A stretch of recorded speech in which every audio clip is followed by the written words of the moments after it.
Derivatives trading involves substantial risk of loss and is not suitable for all investors. Past performance is not necessarily indicative of future results. Good morning. It is May 22nd. It's Wednesday. Markets have maybe taken a little bit of a turn overnight. Let's go to the chart. You can see here in the E-mini. I can grab my pen here. E-mini down quite a bit. The Treasury's up just a little bit, but not like the end of the world. Here you can see the move here in ES. It's not the end of the world, but we are potentially turning. I'm a little concerned because, up until now, Treasuries have been having a hard time catching a bid, and now all of a sudden they appear to be pretty scared, I guess you could say. Change that so we can only see today's trades. All right, so I guess that's pretty much it on the context. How's it going? Hold on, let's see if we can fix our little chat. Is it fixed? Oh, hold on a second.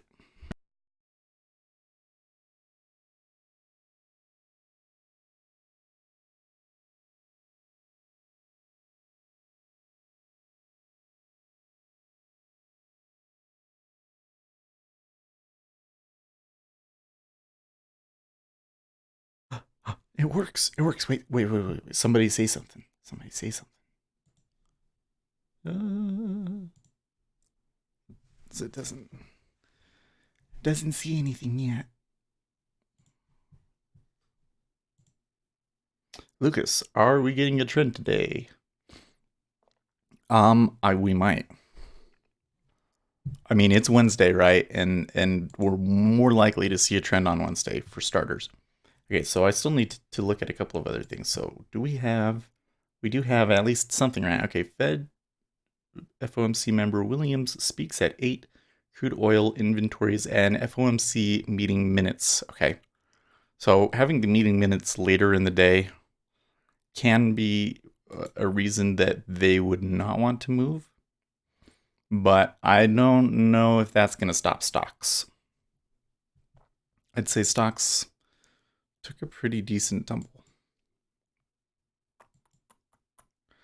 but I'm wary. It is in the later half of the month, so I'm not just going to I wouldn't just jump on it. And here, we had the open. While I was talking, I didn't even notice it. And we didn't really see a ton of volume in treasuries. So I'm concerned that we may be slow again. The range looks more healthy. Yeah, we do have a more healthy range, so that helps. So I would say we have a couple of things that make it look promising, but we don't have like the perfect storm, and there's a couple of things that could make us a little range bound. So I'm thinking more that we might get little trends. We might get, like, for instance, we might get a little bit of a move down here. I don't like taking a trade when I get a zipper at the high. That's always a nasty trade.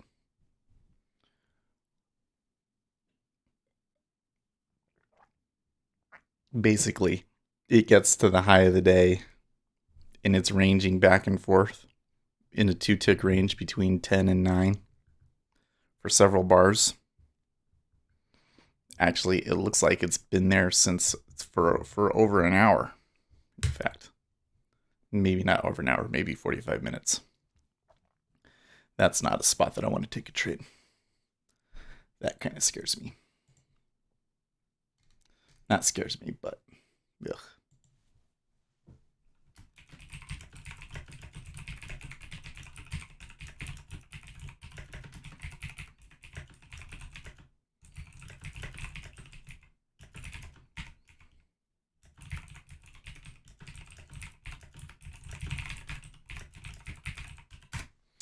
There's 63 there. Well, we could, I think I want to do it like,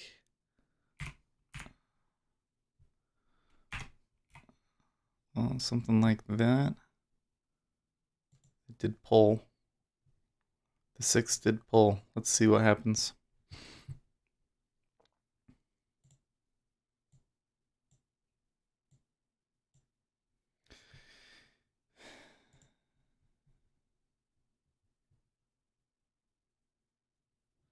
There was 6 there, now there's 35. May get that 149.23 test in ZB.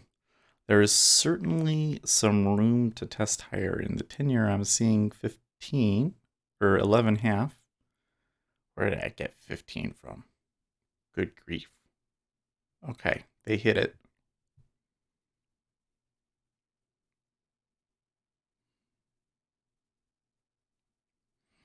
They hit it. They did not exactly go through it.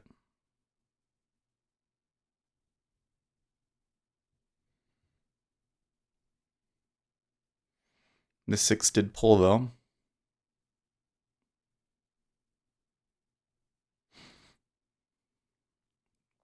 I have to say, I think that we're going to move up. They're kind of, I mean, it's a little, I have to wonder here. Okay, so they did take it bid. Now some people are hitting 10 half. Holy shit. Holy shit, what just happened? Okay.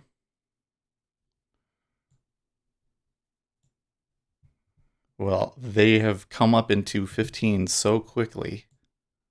Wow. What just happened?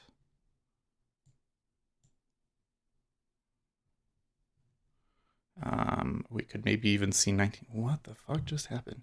Mnuchin says no plans to go to Beijing yet. Okay, so I think that that's what just happened. Holy shit. Yeah, you got lifted, not hit. Well, I didn't get hit. I hit them, right? I was one of the stop orders that went into to 10 when the volume came through. I got triggered.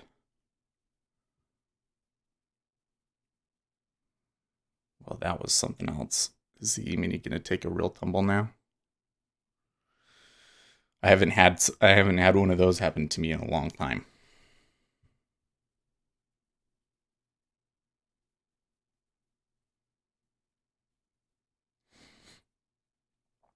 I It's a little, so I think that the piece of news that we just got, it completely justifies the degree of the move that we caught. But at the same time, I've kind of been assuming that this is what was going to happen. Oh man.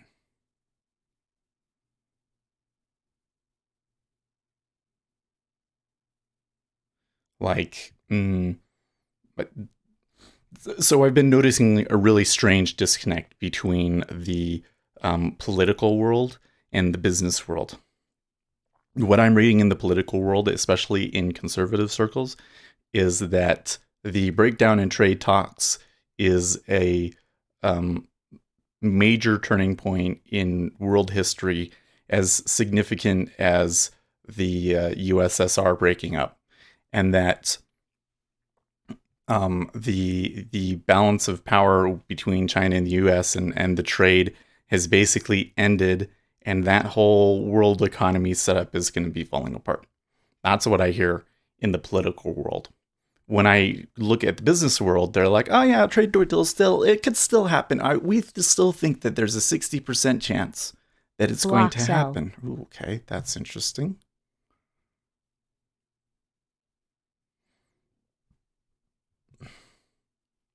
Well, I think that that block sell should scare me, but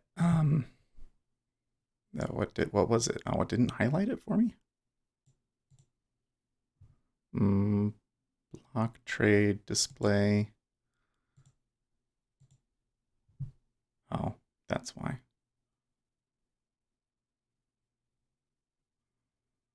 I think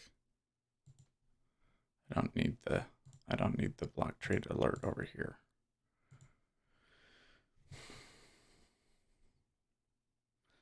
The stated ultimate trade, the ultimate Block goal sell. is still free trade. Well, who is selling this at 11? Hmm.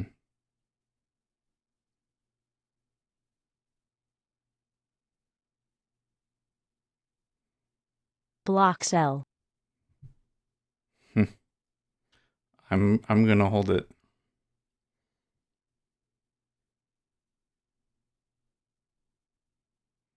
Am I?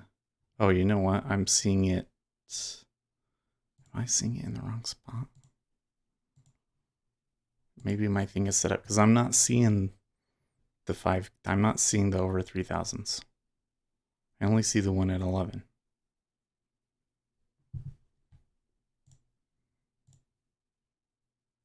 So I might be hearing something that's not actually there. Block sell. Yeah, see, that was not something that just happened there. It's like was not a real trade. Oh, because it's saying that every single one is. Okay, let's try that. Fix that.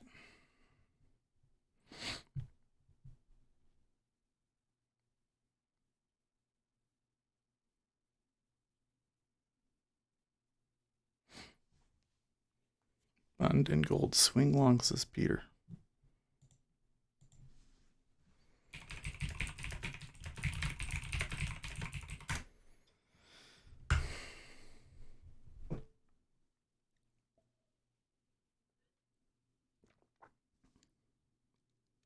So the E-mini recovered there. Pretty close to where we were before that news hit, actually.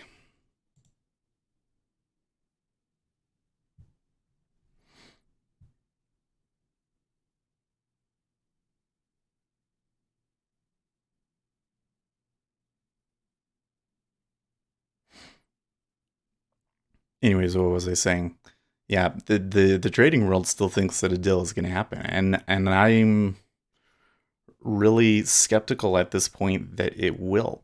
Like, got this China's leader is saying that we're going to start the long march, and they're trying to blame the United States now for the breakdown in talks, which kind of is kind of weird. It since the things that they're talking about happened 2 or 3 weeks ago, and now they're saying, oh, the U.S. reneged on its deals. They're the ones that are actually, you know, that kind of sounds like the kind of dumb communist propaganda that only the Chinese would come up with.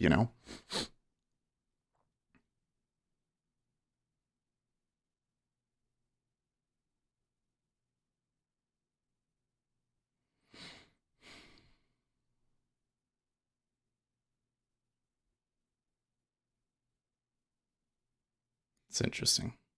And they are stacking above us too.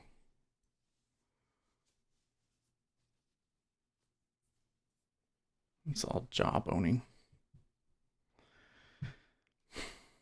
It could be, but the political world seems to think that the trade deal with China is over, and that the age of trade with China is over.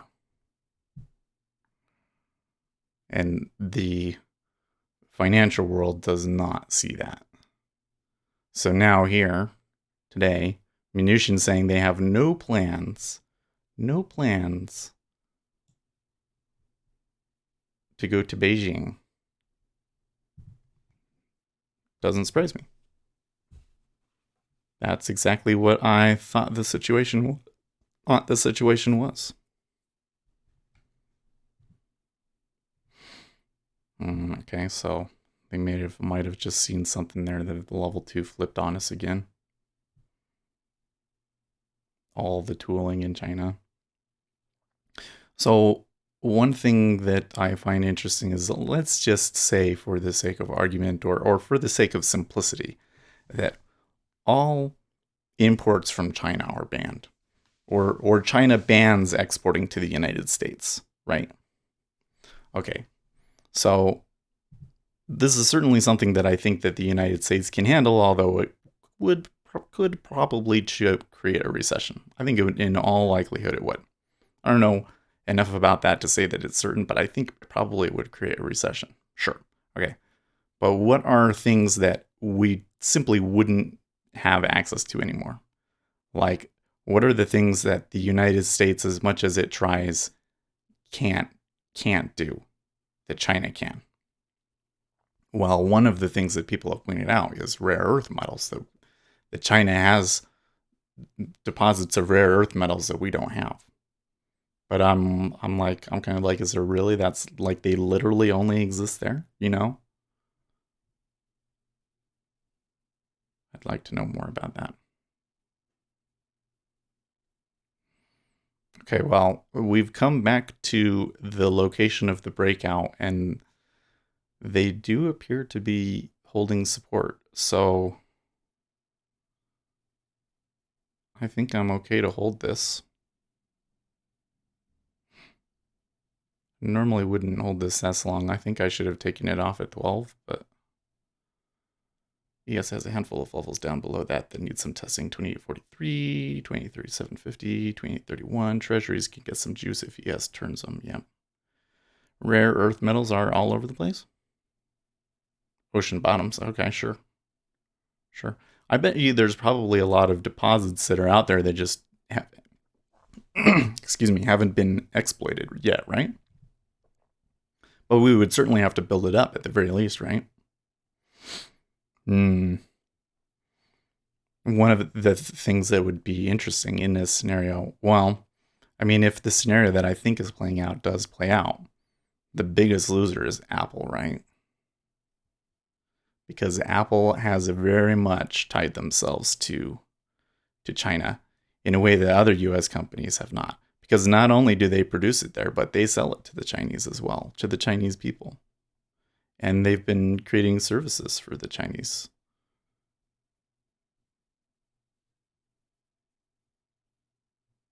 I guess you could say Google maybe a little bit too, because Google was making things for China that I don't think they should have been. Well, they take 10 half a bid, but they don't keep it there for very long.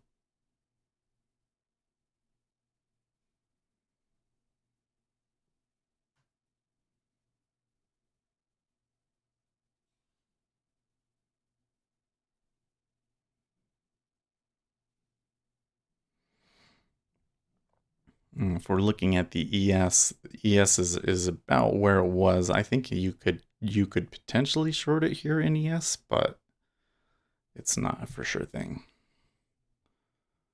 ZB had a rapid half point move to the upside on no news. We'll see if they can hold prices above 50K.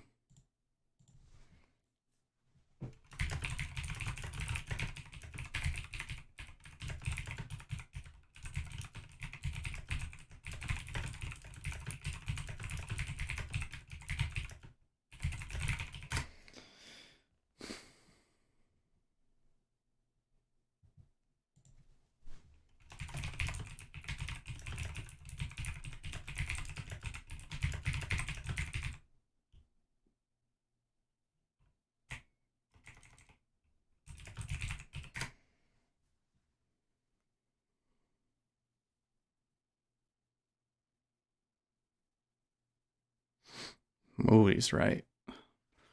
I didn't realize how far the 30-year moved when that happened. And you didn't actually get a move in the spreads either.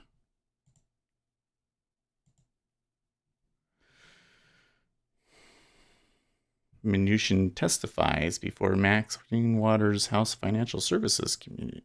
I did not know that.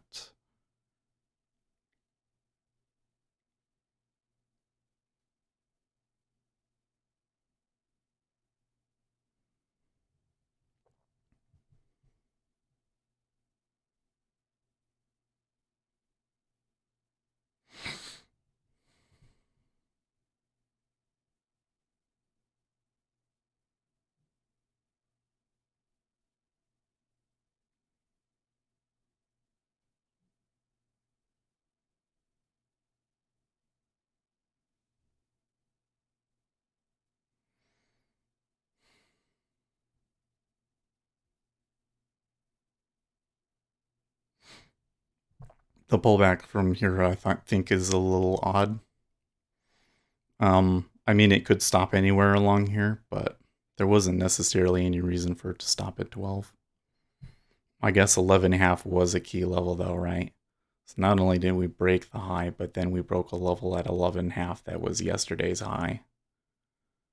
But it was only by a tick, and then we pulled back to where the overnight high was.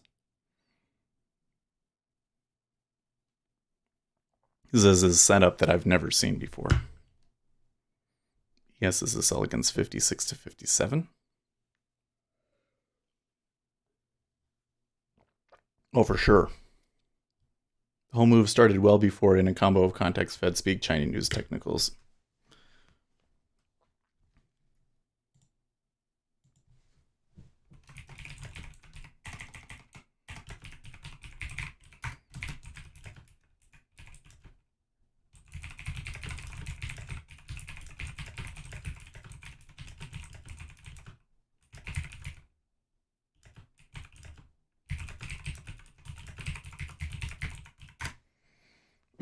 I can see China paying to not have Mnuchin visit. I'd pay for that.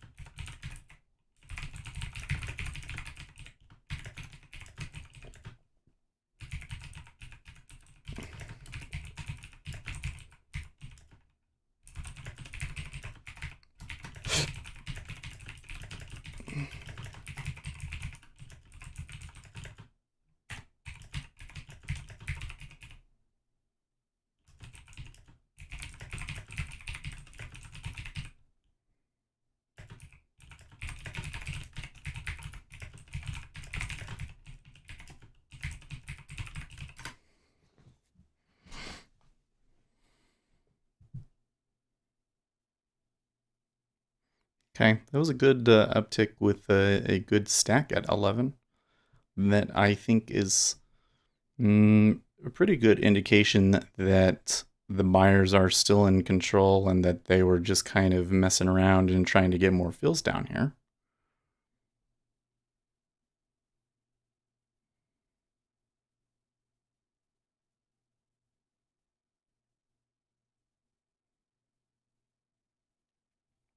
Let's see if they tick up again. Is there going to be another iceberg at 12? How big is it going to be?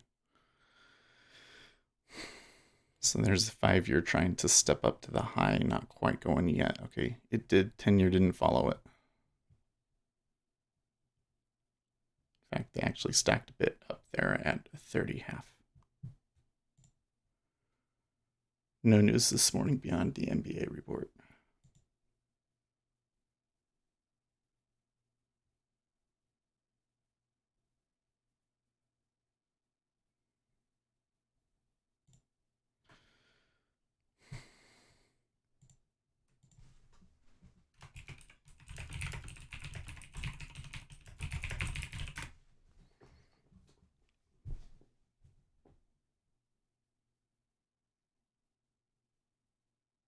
I kind of wonder, based on the context and everything, I was really nervous about buying 10. And even when I got filled, they were like, it wasn't necessarily going bid right away. They weren't hitting into 10.5 right away. And I was concerned that they were intentionally breaking it to get some fills so that they could try and flip it down lower. And then all that volume came through. So I'm wondering how many people, how many big guys got messed up there. You know what I mean?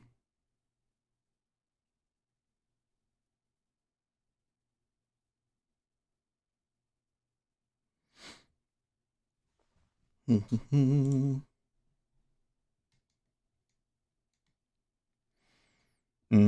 don't know if I don't recall if I addressed this, but Harry says this is a sell against 56 to 57.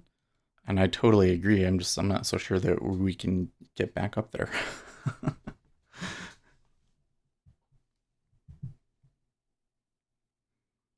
But I mean, just looking at where the pivots are and everything, I see why you would say that. Like, there's a pretty key pivot and resistance there that Okay, so here we are stepping up to the high, not holding a super strong bid. Maybe potentially doing a level break here. I need to do a little bit more here. 19? Okay, 14 half. Okay, 14 half is a key spot. See, 14 half and 19.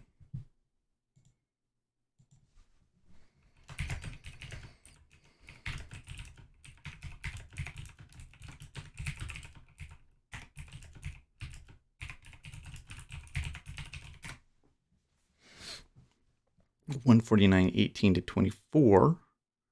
Looks like near time supply area to get through for ZB this morning. Prior week's midpoint 149 at 16 needs to hodl. Okay.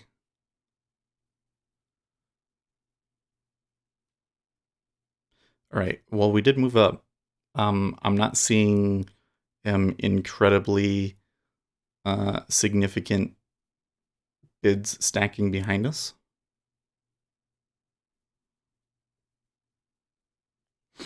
Something that I think we should keep an eye on. But we did move up. E-mini isn't falling apart as we're moving up. Okay, they took 11 half, 3,000 contracts sold, 2,500 put on the offer. Relatively aggressive sell there.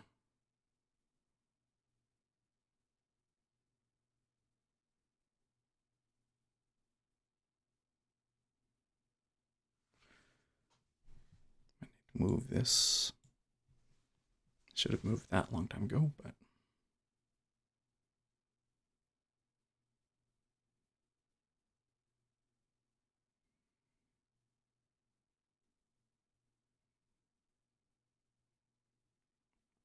I'm actually a little bit I don't know what I want to say. A little bit disappointed that I caught a really really great trade, but that with all of that craziness that happened, it only went 4 ticks.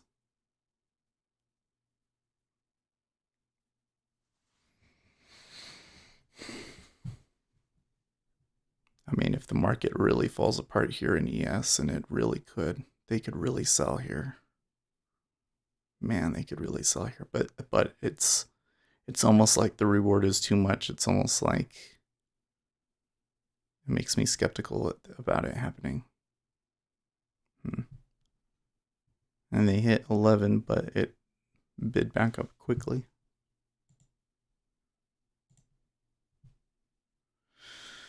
Nishin talking again on a trade deal. Unfortunately, we were on track for that and we moved backwards.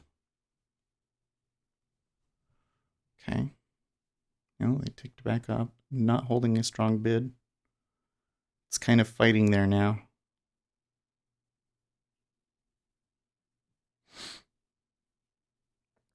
Okay, so that time when it sold down, I actually saw some stops going into 11.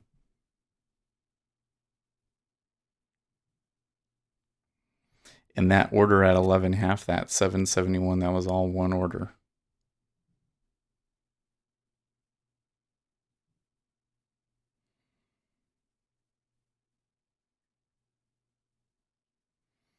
Parliament will face no deal break or no Brexit if bill fails.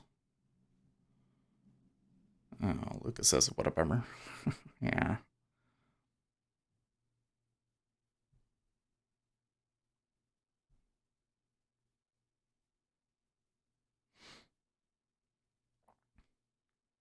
I think that the reward on this is enough for me to hold it. And based on my strategy, at the moment, everything is still cool.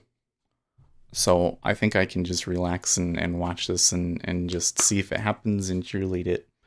But yeah, it's kind of a bummer that it didn't go that. I lost 1 tick going long at 11, but then made 2 going long again at 10 half.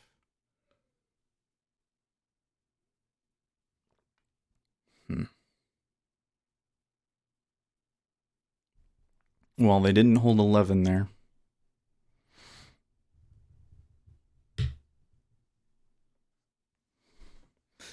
We're kind of here in a range now.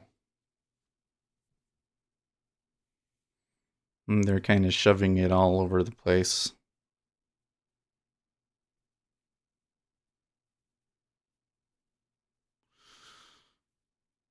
Lucas says, "Oh, you've got a better price." Yeah, I caught 10 because I put the way that I took that trade was I put a stop limit in at the high of the day, and they hit it, so I stopped in, and then the big rush of volume came. Okay, so that time we ticked down 10.5 with only 416 contracts to do it.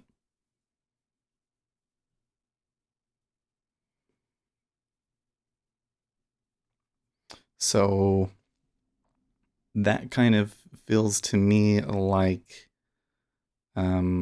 arranging behavior to be suspicious of. The E-mini is not going down though. Like now they're looking at 10.5 going offer. Oh, there's 13. 9. Yeah, that went way too easily.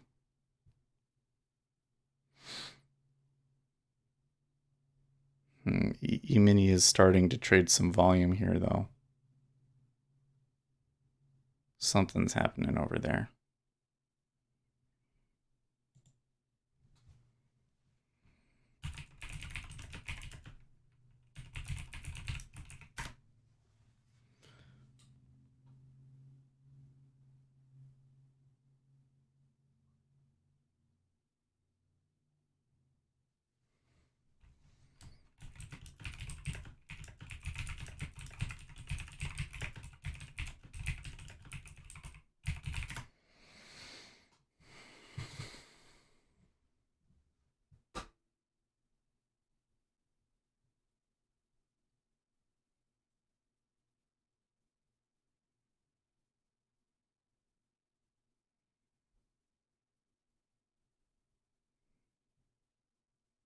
Hmm.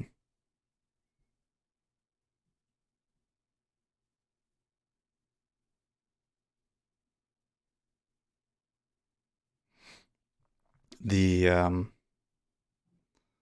the level 2 here changed dramatically. Notice these little spurts uh, like that.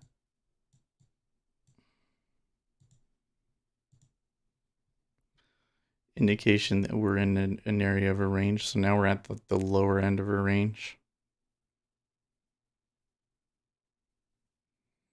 Okay, E-mini did buy there a little bit. What's the 6J is acting just all sorts of weird.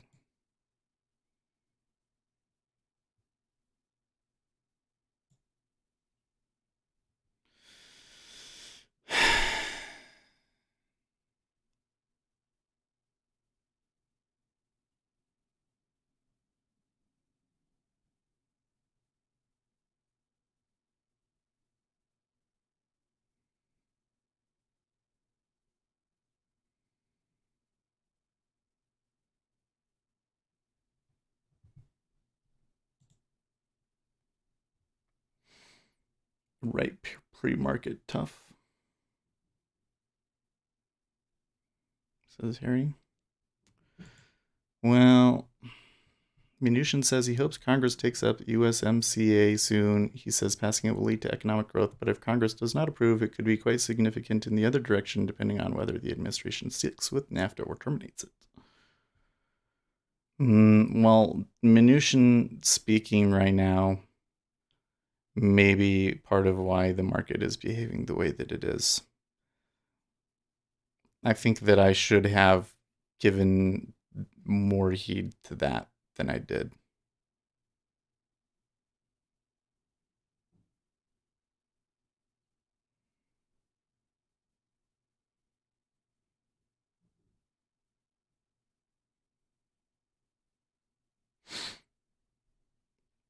They are holding 2,000 on the offer now at 10.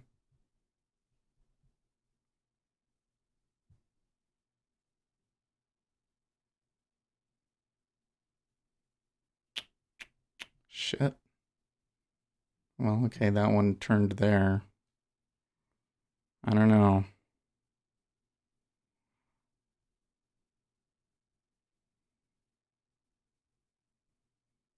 So there was maybe a little turn in the yes, but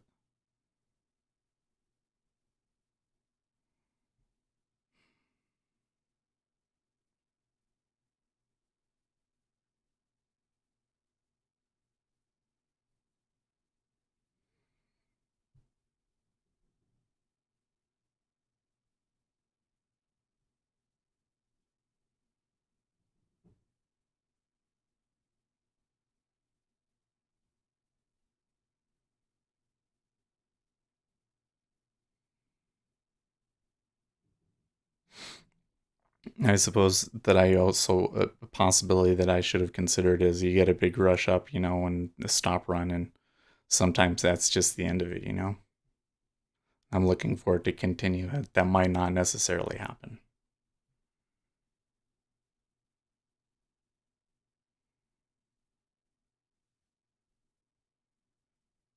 And they did tick back up there to 12, but there was not nearly as much activity. And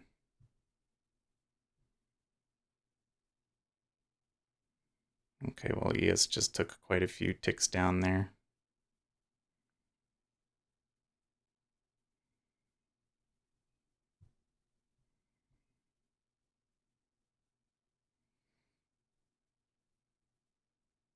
Where's the live stream from Monday? Yeah, it got copyright claimed. Um, I haven't looked at what the resolution of that. I haven't gotten any notifications on what the resolution is.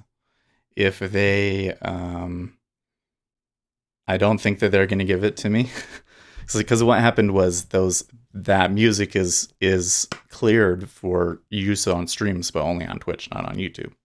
So that's why it got struck down. So if they deny the claim, then I think that I just have to put it up with no sound.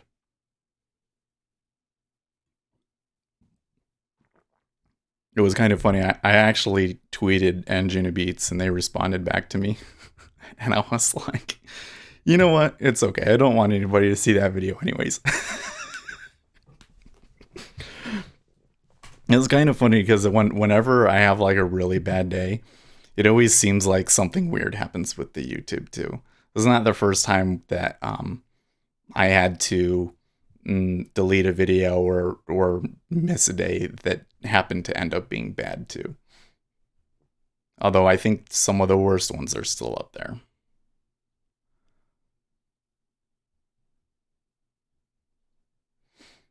Wrong laugh.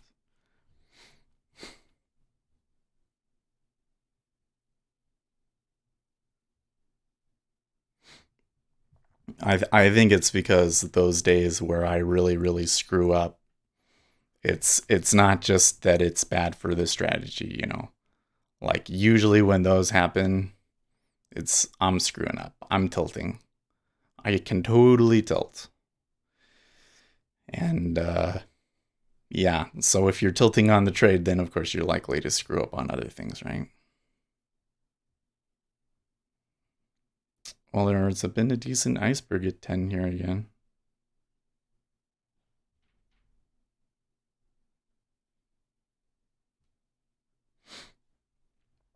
So it'll be interesting if we start getting ticks up. Will it be the same thing the other way, or are they going to fight it every step?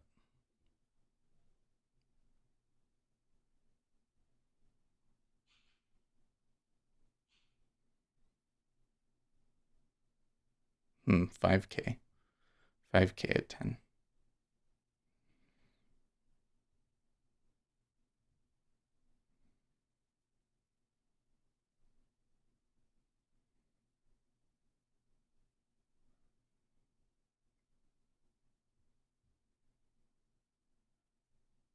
Hmm.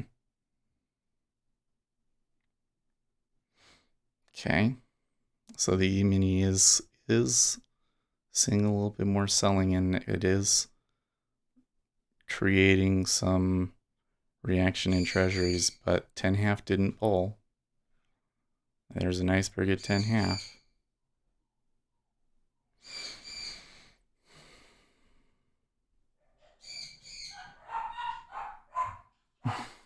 The person I feel most sorry for in UK politics is May's spokesman. Imagine having to convince the press pool every day that her plan will pass and she's doing a good job. Gee, oh, that's brutal. Chinese for Wen Wang Yi talks failed as U.S. wasn't willing to resolve China's reasonable concerns. Okay.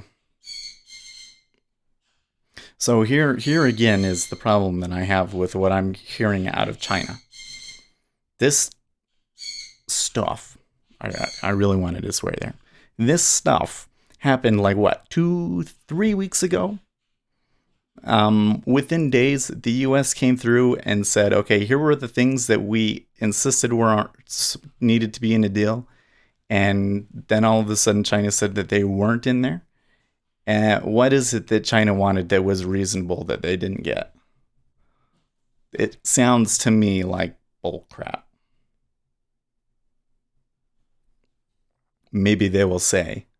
Maybe we will see some reports to try and blame Trump's negotiation team for asking too much and overplaying their hand. Something like that. Okay, so they tried to lift it, but they couldn't.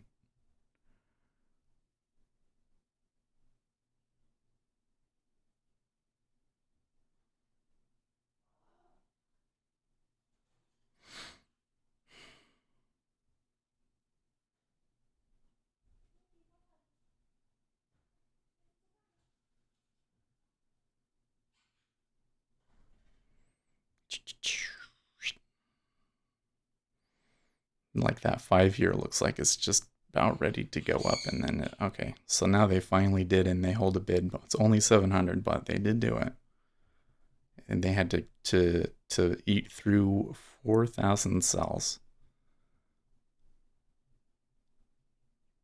and that bid is still really weak.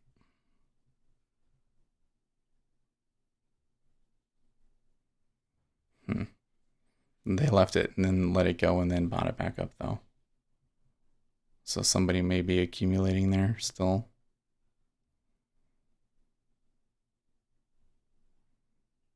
I think you got reason to be suspicious about this in the 10 year. They're betting on Trump getting public pressure, and I think it will backfire.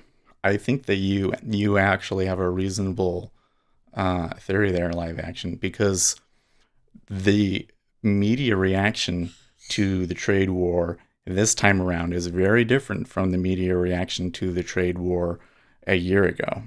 I think that this morning that Congress is supposed to be what is the word, briefed on what happened with the trade talks. And we'll see how the Democrats react, because it feels to me, like I said again, there's a disconnect between the financial world and the political world. And it feels to me like the political world is coming around to the idea that we need to start cutting ties with China because they're not going to be an honest partner, and it's going to be bad for the United States in the long run. And when I hear the Democrat Party leaders mostly being quiet about the breakdown in talks, I have to wonder, right? Okay, maybe there really was good reason to be walking away. Maybe something really has changed. The E-mini took a tiny little bit of a step up to the higher end of that range. A lot of that delta reversed, and we came back down to the bottom here pretty easily in Treasuries. So it looks like our fate is in ES's hands. I tell my college educated friends who all advocate for universal higher education that the more people who have degrees, the less valuable they become. They like to laugh at my high school educated ass, but hey, look who's right. Could that have something to do with stupid majors that are worth nothing? But here's the thing, if I have 10 interviews with college degrees and I'm looking to hire, I'm going to hire the cheapest one, yeah? Absolutely. I have two people with the same degrees. They both think they're entitled to ridiculous salaries, but one of them will settle for lower. It's true. It's interesting to me when you look at a lot of public policy initiatives around jobs and education. They are almost all designed that you think that they're designed to help you, the person. But when you really look at it, they are really designed to decrease wages. The thing that really opened my eyes to this was some of the nonsensical things that they are doing for computer science. So, for instance, because I went to, I got a 4-year degree, bachelor's degree from the University of Utah. The University of Utah has a really, really great computer science program, or at least it's a lot better than any of the other places here in Utah. When I look at what I had to do to get a computer science degree, some of the things like we had this one project I remember that was such a pain where we had to use buffer overflow attacks to hack a program that was written in C++. And we had to write assembly code and all of these things. It was a really complicated setup that they had. All right. And that was the sort of stuff that we had to go through. And then I looked at some of the other places that people had gotten education from, and they basically learned like basic coding syntax. And I look at a lot of those programmers. Not that there's any on my team, but I have run into some programmers that it's like, what are you writing? What are you doing here? Like, who taught you how to code? Because you just wrote like the most retarded way of doing it.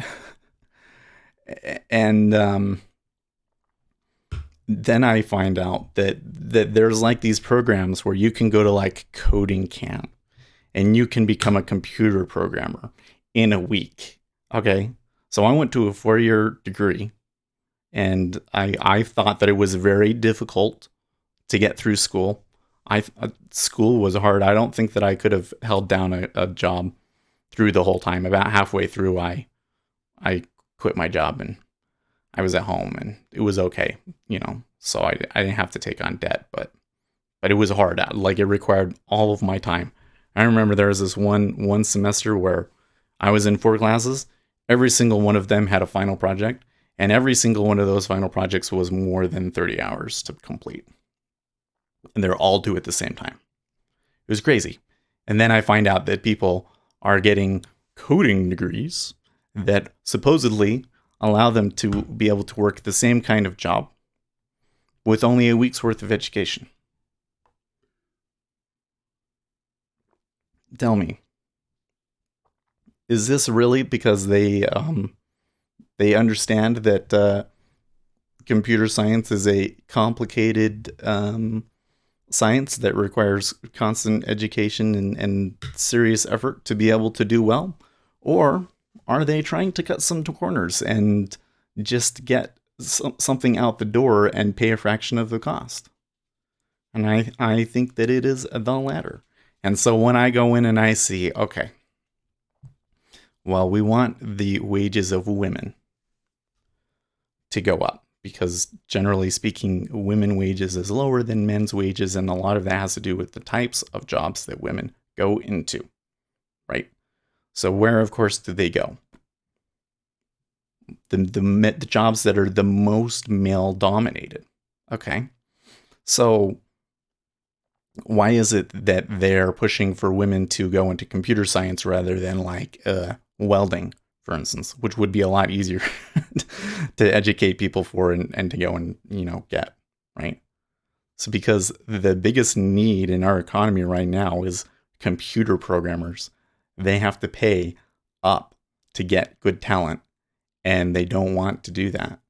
They are trying to put downward pressure on wages. They're trying to increase the supply so that they don't have to pay as much. 100%. They don't think of it like that. They don't go like, yes, let's screw over all of the workers and make, we'll bring in more of them and then they won't get paid as much. They don't think of it like that. They just think, okay, well, we're a company.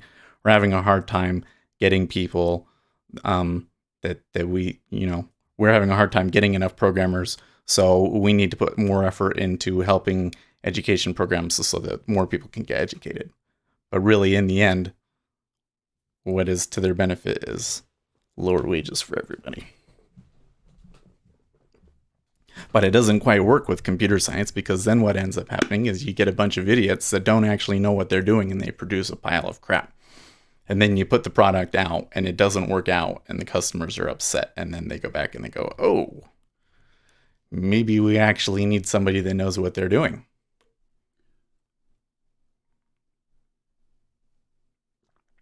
Well, it's been a long time. It is now 7:10.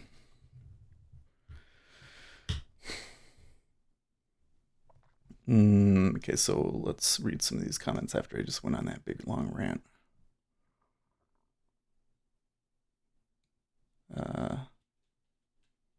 Yep, 4 ticks in 4 seconds. You gotta lock it. Yeah, here, you're totally right. I should have taken it off at 12. It's hard to know where to take it off in a range like that, because it could stop any step along the way. And there's 3,000 absorbed there and 4,000 absorbed there, and I think 4,000 absorbed at 12. And 12 happened to be the place where I took it off. Maybe I should have taken it off at 11.5, and I could be taking it in again. Anyways, I tend to make that mistake a lot. My college-educated friends don't seem to understand negotiation. If all 10 of my interviews have similar education and degrees that qualify them for the job they are offering, they have effectively no leverage in negotiation. Yeah. Uzi says, I have a buddy who's a programmer. He says that sometimes they want like a portfolio sample of your work, which I think is a good way to whittle down good candidates. You always had to specialize before it was enough with a college degree, because most people didn't have one. As more people go to college, you have to maybe take a master and continue education. Oh, yeah, that's a good point. Like, if you really want to have something special, like at the University of Utah, their thing is graphics. If you go and you get a master's in graphics, man, the stuff that they learn is some crazy stuff. I don't think that you have to go through that to make a lot of money, but they certainly teach you stuff there that you can't learn anywhere else, and that not very many people know. Whereas computer science, there's a lot of people that know how to code. I don't think that they do it as well as most of our graduates, but there you have it. Anyways, to Uzi's comment about having a portfolio. So I interviewed for a job once,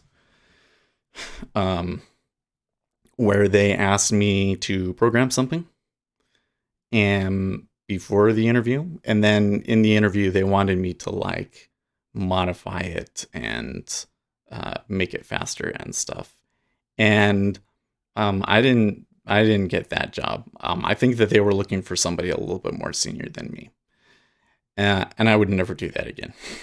I was like, I spent a couple hours out of my weekend doing this for nothing. I guess it was a fun challenge and everything, and I got to learn some stuff about Google Go, but I don't think I would do it again. It wasn't like a completely wasted effort, but you have to like cut through all the social justice indoctrination to get to real learning and get degrees in that stuff. Well, yeah, it's like, man, some of those degrees that people out there are getting, you really, the problem with that is that there really is like an education bubble, right? And I say, so like Elizabeth Warren, this is a great example here. Okay. So everybody acts like Elizabeth Warren, her specialty is what she taught at a university, and she knows things about the economy. And so her proposals on the economy, she knows what she's talking about. No. Total bullshit. That is not okay. What did Elizabeth Warren teach in school? Law. She taught law. She's not an economist. She doesn't know shit about the economy. If she knew a thing about the economy, she would not say the dumb things that she says. I don't see how you can know anything about markets or the economy and then say we need to have a financial transaction tax. Absolutely insane. Anybody that says that cannot know what they're talking about. She knew law, and specifically what kind of law was it? Business law. So what does she know? She knows within the corporate structure, the way that the board is organized, takeovers, those sorts of things.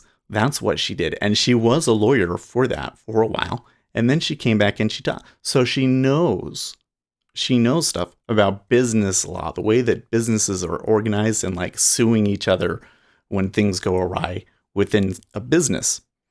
But where are all of her proposals at? She does have a proposal about structuring businesses, but it's like if you're over a certain size, you have to be structured this way, and it's way too strict. It doesn't allow any kind of innovation in the way that companies are organized, and I think it's too much. But there are some good ideas in there, right? But that's what she knows. But everybody tries to extrapolate it around as to like, they know everything about the economy. She doesn't. She doesn't know that. And there's this bubble in education circles. They don't know what they don't know.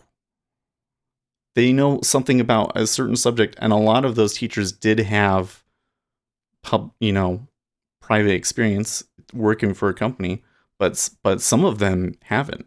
Like when you get into like social studies, there's not where are the intersectionality degree jobs? They don't exist. They only exist at the college level, right? And so you have these people that they've never known anything else other than working at a university, going around trying to pull other young people into, being at a university. And it's a real problem because what else have we learned here in the recent past? The loans are too available, and a lot of the money that is being made in universities from these professors is basically from a market bubble created by the government loaning out too much money. And if we ever fix this problem, those people are going to be so screwed because they won't have enough money to pay them all at the university, and they have absolutely no transferable skills out in the larger economy. I explored coding when I was going through the Grail request portion of my training, learned MQL4 pretty well. Never found the Holy Grail, but I did learn basic structures of coding. Economics is counterintuitive, and most people like to think they know economics without having a solid education on the matter. Something that I find really bizarre is that when I'm on Reddit and economic discussions come up, and of course I'm going to disagree with people because Reddit tends to be very left-leaning and I'm very right-leaning, so they're going to disagree with you on things. But it's astounding to me how often they will question or contradict me on things that we here in this room take for granted. For instance, something that happened yesterday. Inflation is low, right? Or rather, we're not getting a whole lot of inflation. The Federal Reserve doesn't have to raise rates a whole lot. And the Federal Reserve is not really sure why inflation is low, but I think that a lot of it has to do with the wages just aren't increasing, and a lot of inflation comes from wage inflation, right? On Reddit, it's like, what are you talking about? Inflation has been sitting at 2% the whole time, just like it always does. It's like, okay, yeah, go look at the last 3 reports. They all disappointed on inflation. They're all running underneath of what you would need for 2%, and a 1.1% change month over month is significant. But they don't understand. They don't understand that. I don't have a solid education in economics myself, but there's some basic principles you just pick up learning to trade in itself that surprisingly a lot of college-educated people completely ignore. Like the Affordable Care Act in 2009, I called that program increasing the premium cost because it limited competition and forced people to become insurance consumers. I was called an idiot. I was also right. Yep. Lots of people said that. Well, the funny thing about that one, Uzi, is that I think everybody knew. I mean, anybody that said that the Affordable Care Act was going to make insurance cheaper was suckered, really, because the politicians basically all but admitted that the bill did absolutely nothing to address the actual costs. The ACA wound up being helpful to the poor, expanded Medicaid. That was it for the average Joe, especially the ones who worked full time. It just jacked up the premiums. Yep. And that's why it's, in the long run, has proven to be actually unpopular. But I guess you also have to consider, man, they are stacking a lot at 10. They just don't want to let it go.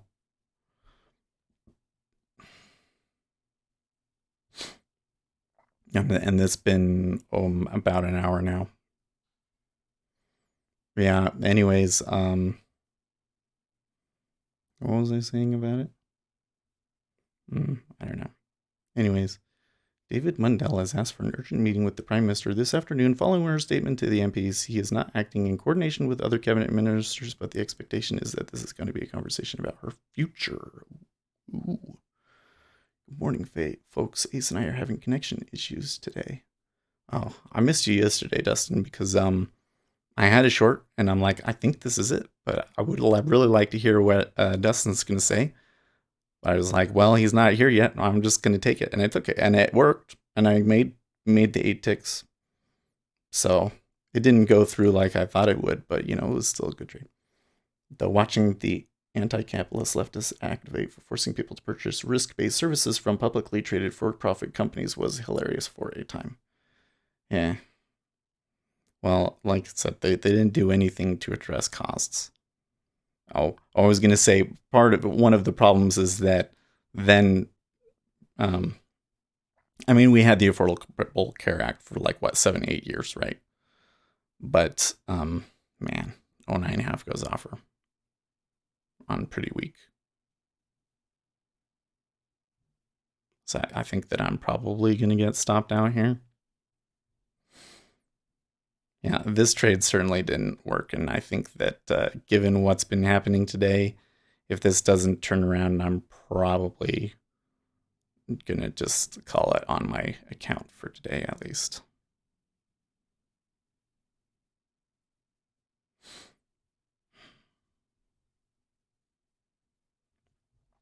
Anyways, um, you know, President Trump came in and they destroyed part of the law, and so that just kind of made things worse, right? So now the costs are really screwed up. And this is I work for a healthcare exchange, right? So I kind of know a bit about the premiums and how they're getting it and everything, and it's just a total mess. The Democrats should have just let them strike the whole thing down, because they just instead the Republicans subterfuged it instead and just made things worse. And the Democrats would have an easier time by saying, "Okay, we'll give you this," and then hoping that everything goes back to the way that it was, and then people would get upset with the way that it was and give it back to the Democrats to try again, and then the Democrats could go even further. They really bungled that one.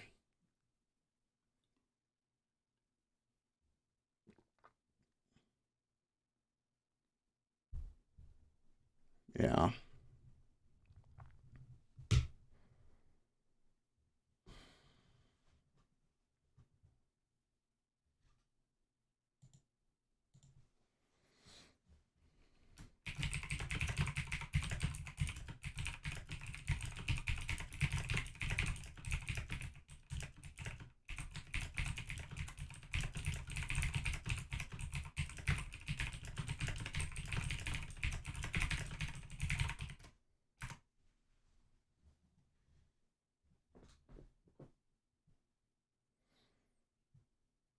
So we got 6 minutes to the equities open.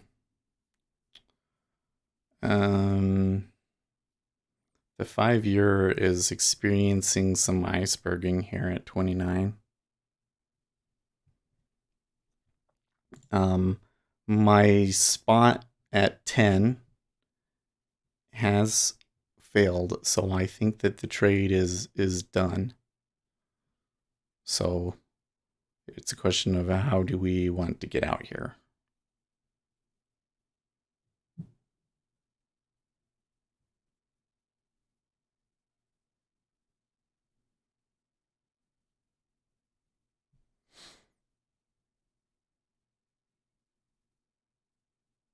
Okay. So I'm a little concerned about getting hit on a sweep, but I think that it's just gonna hit me. So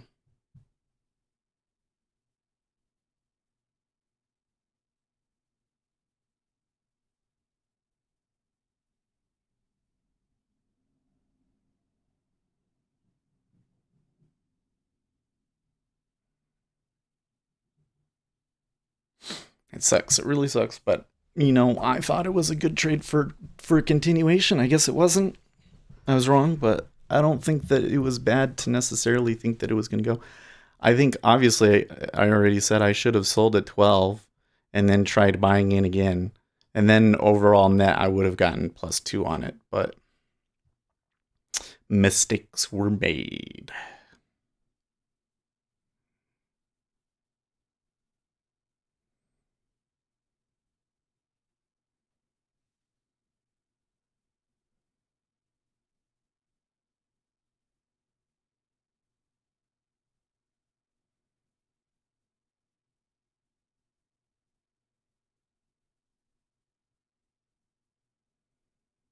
It is awfully slow down here. So I kind of wonder um well, I mean but these offers have stacked.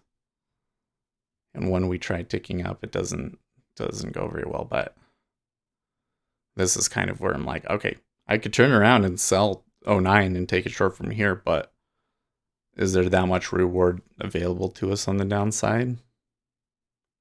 I don't think there is.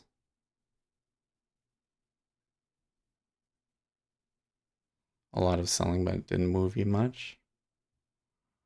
Hmm.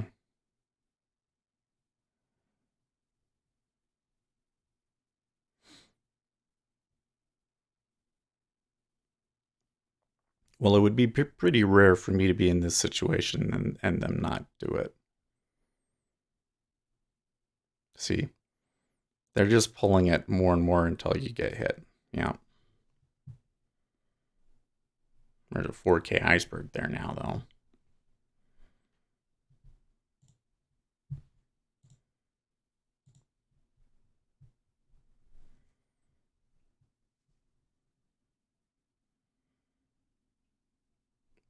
Things could maybe potentially heat up later, but at the moment, that's looking like a false breakout. Hmm. Super disappointing.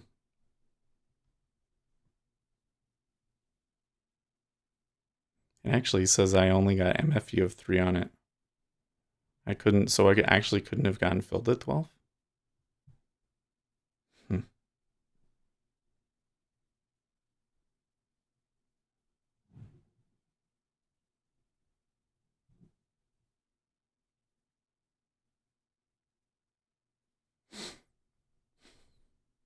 It's kind of interesting, this pattern too, that I really thought today it was going to change, but it didn't. It still followed the same thing of you have a quick move up in the morning and then they just sell it the whole time. Positioning before FOMC? Maybe. When I see a move like that, it's slow. There was a lot of volume. I think that there was a lot of reason for them to hold 10. And they traded back and forth there at 10 a lot. I mean, look at how many contracts traded up here. Okay. Because when we came in, it was basically zero. 43 at 10, 34 at 10 half, 35 at 11, 27 at 11 half, and even 5,000 contracts into 12. I don't know why my thing says that I only had an MFV of 3 because I'm pretty sure that you could have gotten filled at 12. Maybe it doesn't count that unless it ticks up. Anyways, um, all of that volume there, and it still came down. That's got to be like a country. You know what I mean? Okay, well, here comes the mini.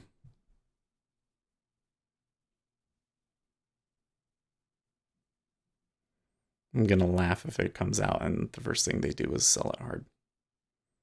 Nope, I'm not seeing like a huge change in volume yet. I could still put like a limit thing up in here like that, just in case.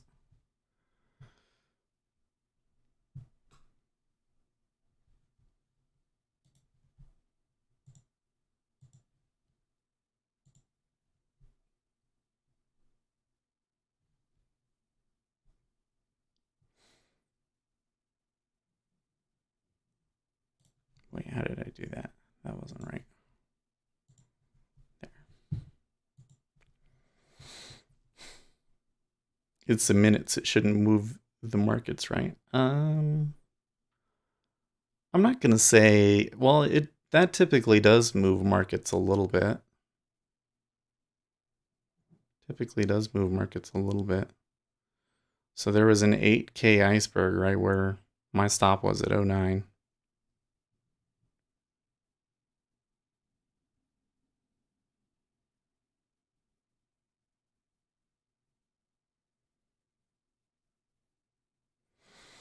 First impulse in ES is up.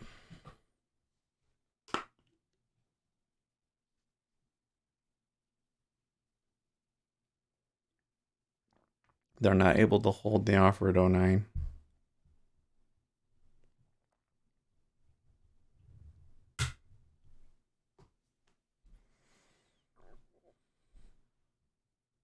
It was what, 8K?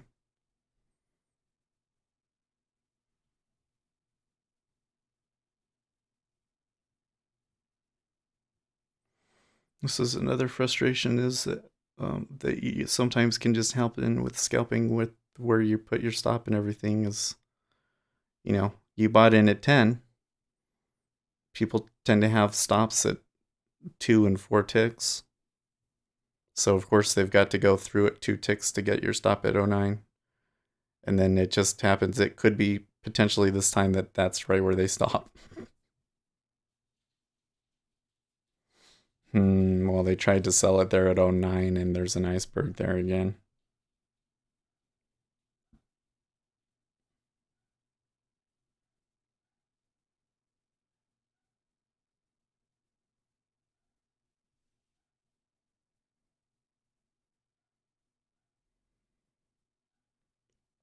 There was a significant, I mean, it's not like a huge, but there is some buying there in ES.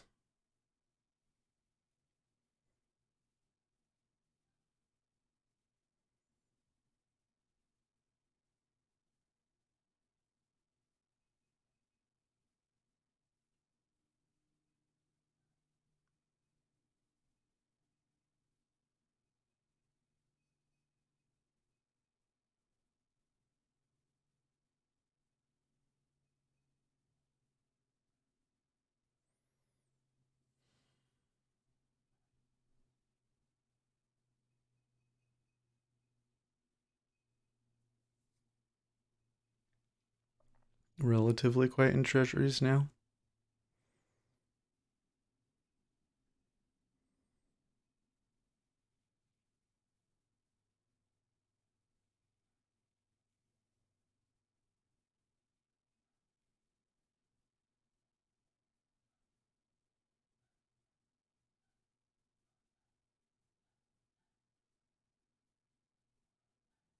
Hmm. It's another iceberg at 9.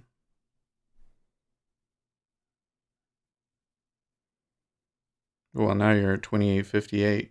You still want to sell the E-mini? Looks like a fashionable pattern. Not sure it'll hold today.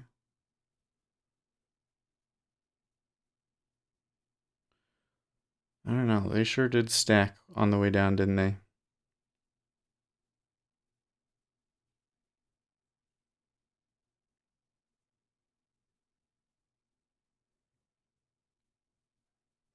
I mean, I pointed it out at the time when we were up. It was like, okay, they're only stacking normal amounts here. Then when we moved down, I saw, oh, they're stacking fives. But I didn't. Didn't read in my head as, okay, yeah, you probably should get out now. DB has about 3 months before it collapses. I don't know what that is. '09 falls into the too obvious category. Right? Right? This is the one where it's like, that's where I got stopped out at, so I should just buy back in again, and then they push it down 2 ticks against you again. I know exactly what you're thinking, Lucas, because I thought the exact same thing.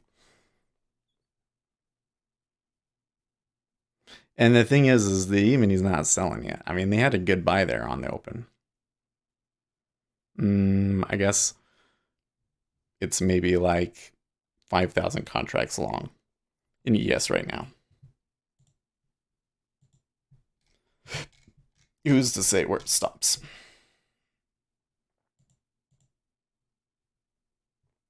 Oh, Deutsche Bank. Okay. Well, I don't. I still don't see anything at the moment that makes me that freaked out about Deutsche Bank. Another rush of sell volume in there. That was interesting.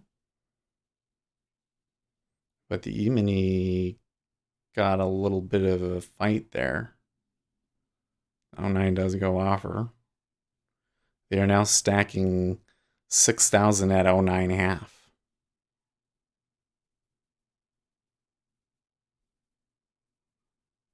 Hmm. So it's I haven't seen in a while this double stack here.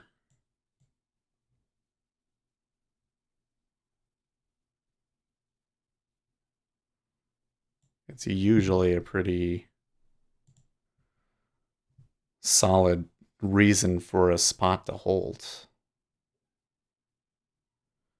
Will you stop when Deutsche Bank is just fine? Will you stop your ridiculous prophecies? Right. Oh man. The one so here's why I'm skeptical about the Deutsche Bank one. Okay. First of all, it's not the first time I've heard people tell me that Deutsche Bank is on imminent collapse and it didn't happen. Block buy. People have been saying that for years. Okay, so there was a block buy. Somebody just bought four. Oh no, it was only 3,000 followed by a rush of orders behind it. But they bought 4,000 to lift oh 09 and then stacked 3,000 on top of it. And the E-mini took a very quick turn as well. All right. Well, I think where I've got my thing in is fine. Um, Anyways, so it's not the first time that I've heard that Deutsche Bank is going to go down, and it's one of those. It's almost like a meme trade. You know what I mean? Like this is the one that where you go to Wall Street bets, and there's a ton of people that think that the block buy was in ZN. It was a 3,000 bought at oh 09. It wasn't like an exchange block. It was like a one lot that was larger than 3,000 contracts. Is what I mean by a block buy. Yeah, every day you run in your chicken little this and the world is ending. Yeah. Anyways, it's a meme trade. You go to Wall Street Bets subreddit. I bet you there'd be plenty of people that are like totally down and with you on the whole Deutsche Bank is going to collapse. Just like there was all so many people that wanted to buy AMD. And I'm just saying, like the meme trades never work out because too many people are aware of it. And if that many people out there are saying the world is gonna fall apart, it's probably not gonna happen. You know what I mean?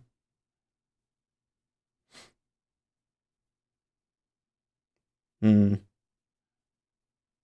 The sun goes around the earth is also obvious, right? Like that's the thing is that the more obvious the trade is, the less likely you are to make money on it. So it's kind of like even if it did collapse, I have no interest in trading it. Okay. So they're hitting into oh 09 half. They didn't clear it, but they just traded 5,000 into it. Real turn in volume there.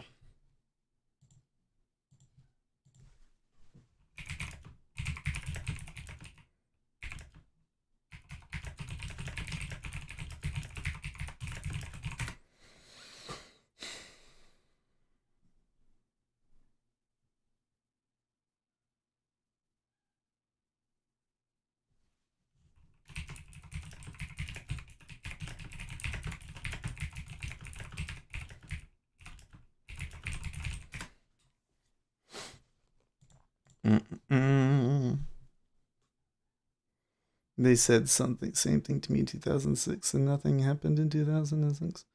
Well, so the Lehman Brothers thing was kind of funny, right? Because Spinco and all that stuff. Um, I have to say though, like the financial system is a lot more stable than it was in 2008, so it's certainly not going to fall through the same way, you know. Hmm. A delegation of Brexit backing ministers also due to see Prime Minister this afternoon. Minister, it's over. You may not see the result today, but it's happened. You might have to wait till Friday for the podium, but she's done. Says Mr. Harry Cole. No clue who that is. Okay, 09.5 has gone bid again.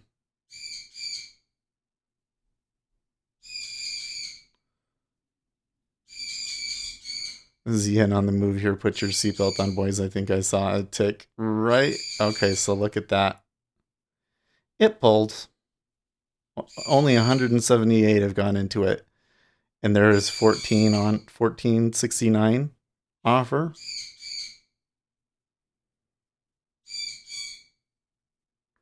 There was 7K there at 10. I remember I said I haven't seen the double stack for a long time. And I don't think I got to finish that thought, but normally that's a good sign that that's going to hold. But I have seen them push through them several times and it was ugly. Okay, well, I'm like at the back of the queue. Okay, cool. Cool. Let's do it again.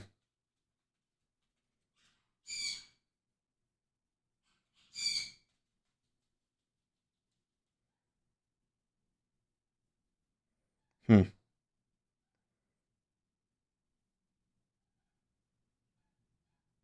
So these offers are still not. Well, the offer at 10 just pulled away, but the offer at 10.5 is not just pulling away. Okay. They stacked to 2,000 for a brief second and then pulled it. So we may be having some predatory algorithms out there trying to pull some stuff. Just rake them, right? Pull back over, in my opinion, but a bit early for moving back to R1. Speaking of hurricanes, I got oaks I need cleaned up. Did you just go through a hurricane, dude? Oh my gosh, are they gonna go all the way up through here? Isn't that just perfect? I sat in that for an hour. They stopped me out at 09 and that was as far as it went. Oh, you see this at 15 now?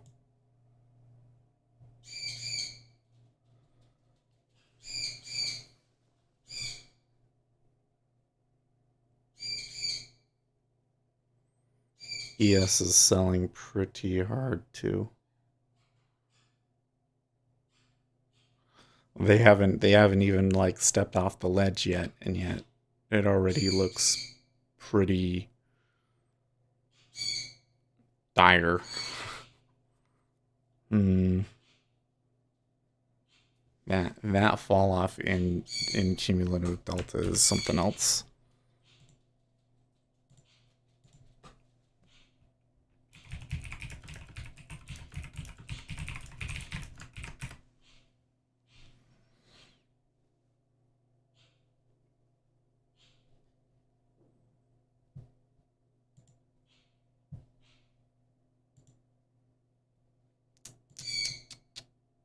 Starting to get a lot of spam again in the Discord.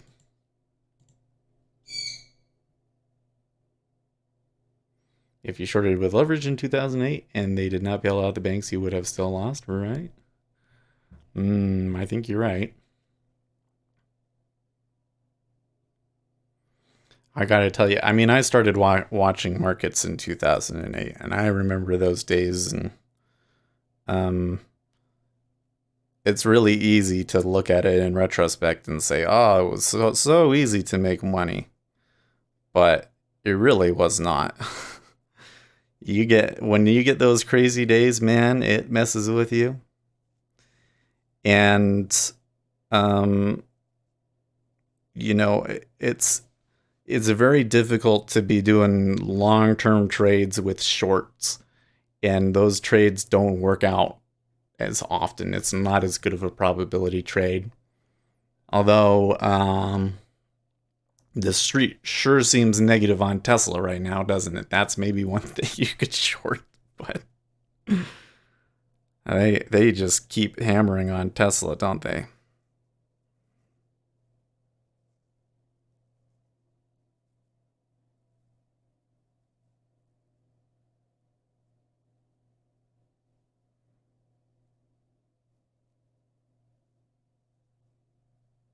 Okay.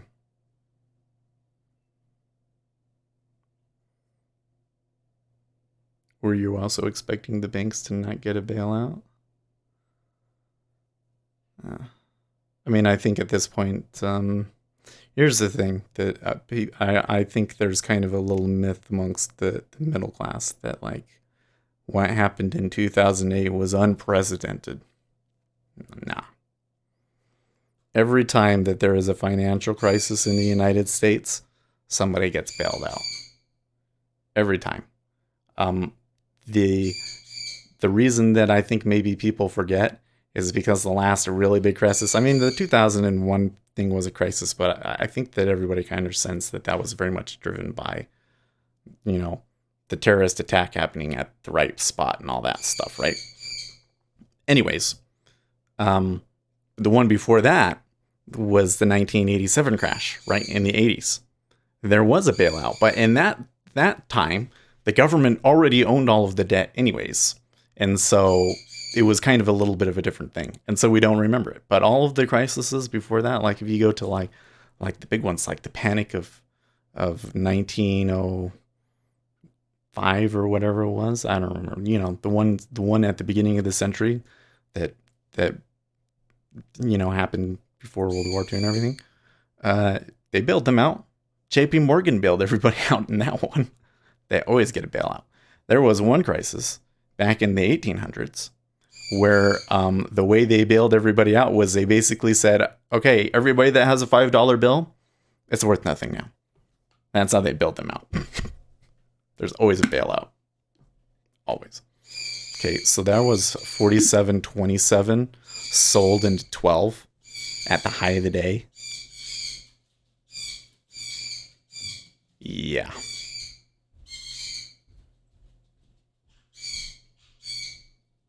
So that's they already broke the high and they're loading up there. That's pretty wild. So ES going to go for another dip down. We're going to have those 23s that Uzi predicted. Oh yeah, we're really close to it. What do you have beyond 23, Uzi?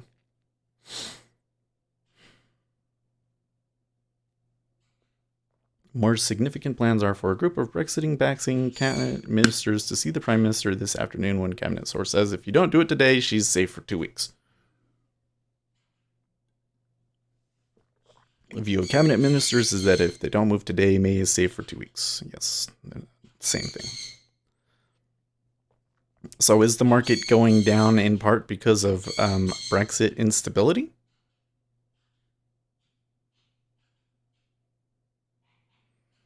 Okay, well, the signal that I'm getting at 12 is pretty good probability for higher. At least past 13. Beyond 23, I have 150.01.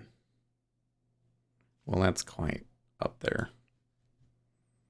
And I don't see anything on the DOM saying that. The only target, well, I see two targets on the DOM, right? There's the 5700 being offered at 13. I think that that's likely to hit. Then beyond that, we have stuff at 15, 16, 17, 18. There's a couple of little stripes above us. E-mini could still take a tumble. Like we're basically to where we were when we had the panic earlier in the session. Yeah, look at that. We're going to play this game again today. Because that really drove me crazy yesterday when the E-mini was like, "Hey, we're gonna do it. We're gonna do it." Oh, just kidding. Ugh.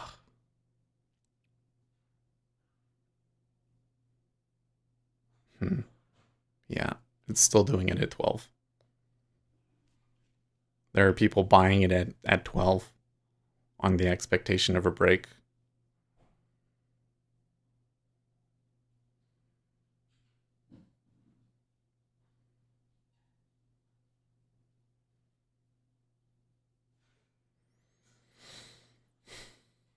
Sunday election should give the 6B some volatility for range night party looking good. And Heidi says looks like it. It still looks good at 12, but you're going to have to hold a bid and hold a bigger bid for it to go.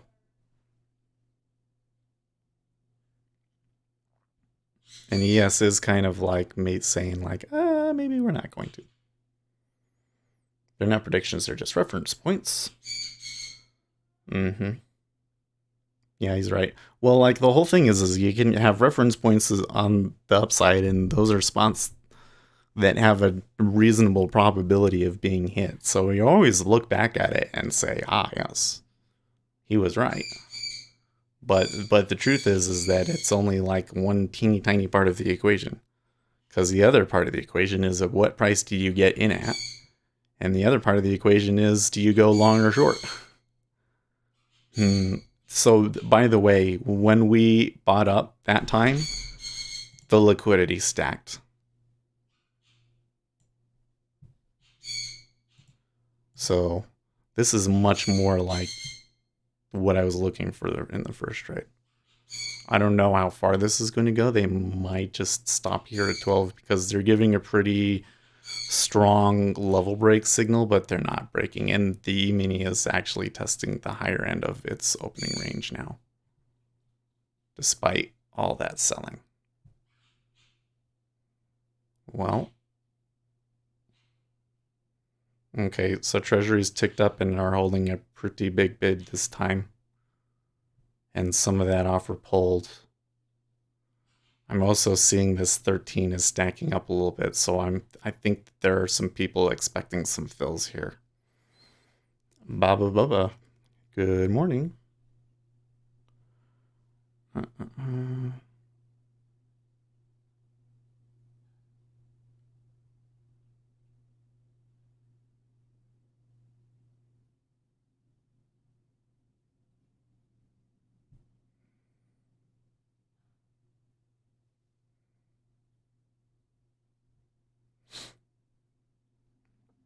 Okay.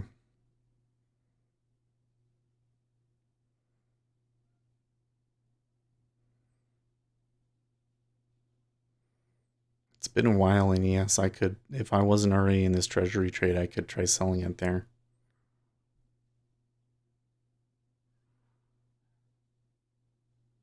I don't know if that price is right. They're like right by the overnight VWAP though.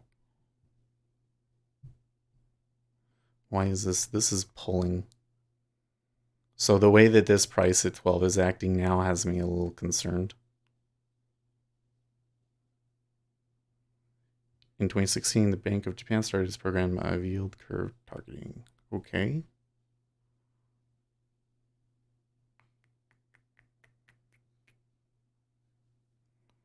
Look at them go, and yes, they.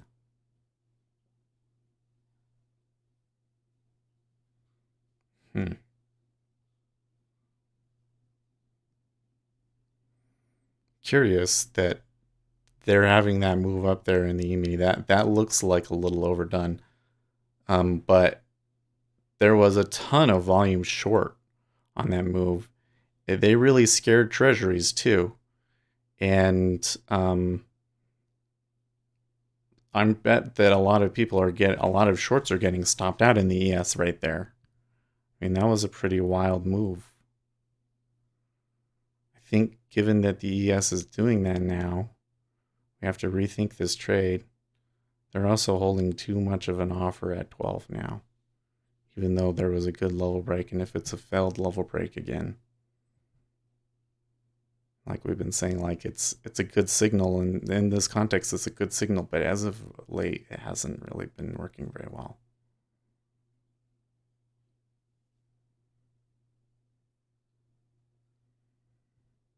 We could try this, but I don't think that that's going to fill.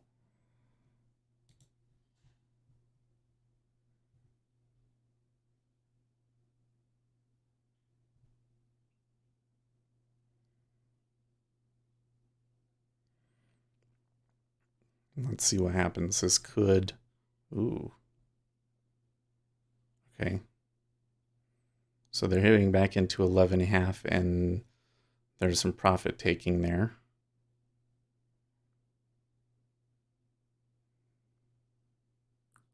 But the E-mini is taking a potential downturn now again.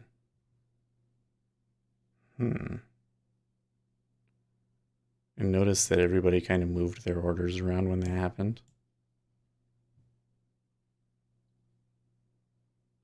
But look at this in E-mini. It made a higher high, but it did not make a higher high in cumulative delta. Not even close. Not even close.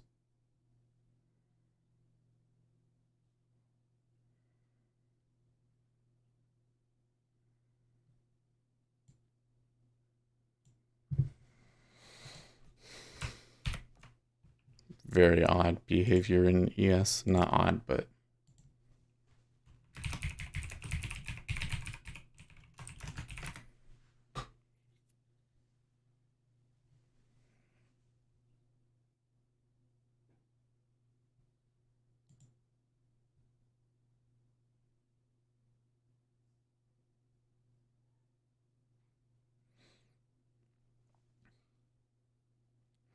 I find it interesting that they were able to make it go long here in ES against so much volume.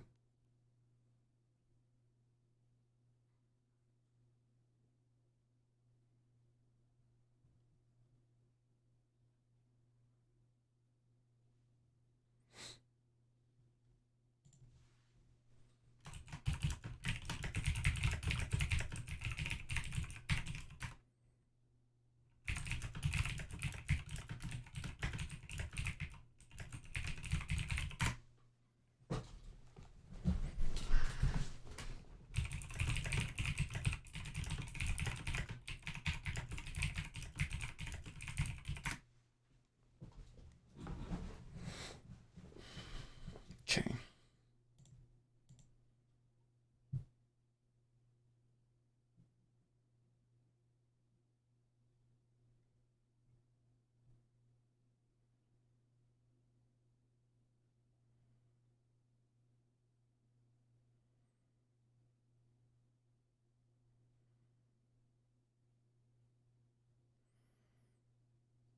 Still seeing stuff about people who's going to meet Prime Minister May.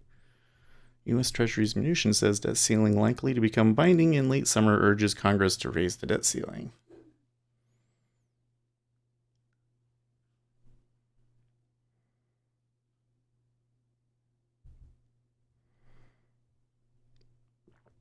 I'm having an issue here because if I'm able to get filled at 12, the chances are that they're going to continue through quite a bit. So maybe I should be trying to get filled at 11.5. But I'm not sure if I actually want out yet.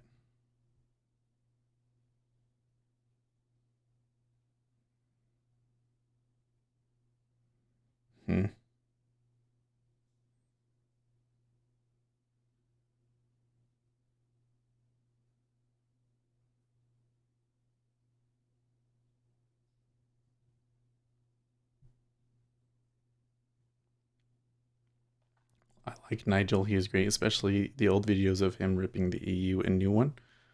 Oh, Nigel Farage. I was a little surprised to see that he was attacked by a milkshake, and many politicians in the UK were saying like this is totally okay. If that had happened in the United States, the guy that threw the milkshake would have gotten creamed by the Secret Service.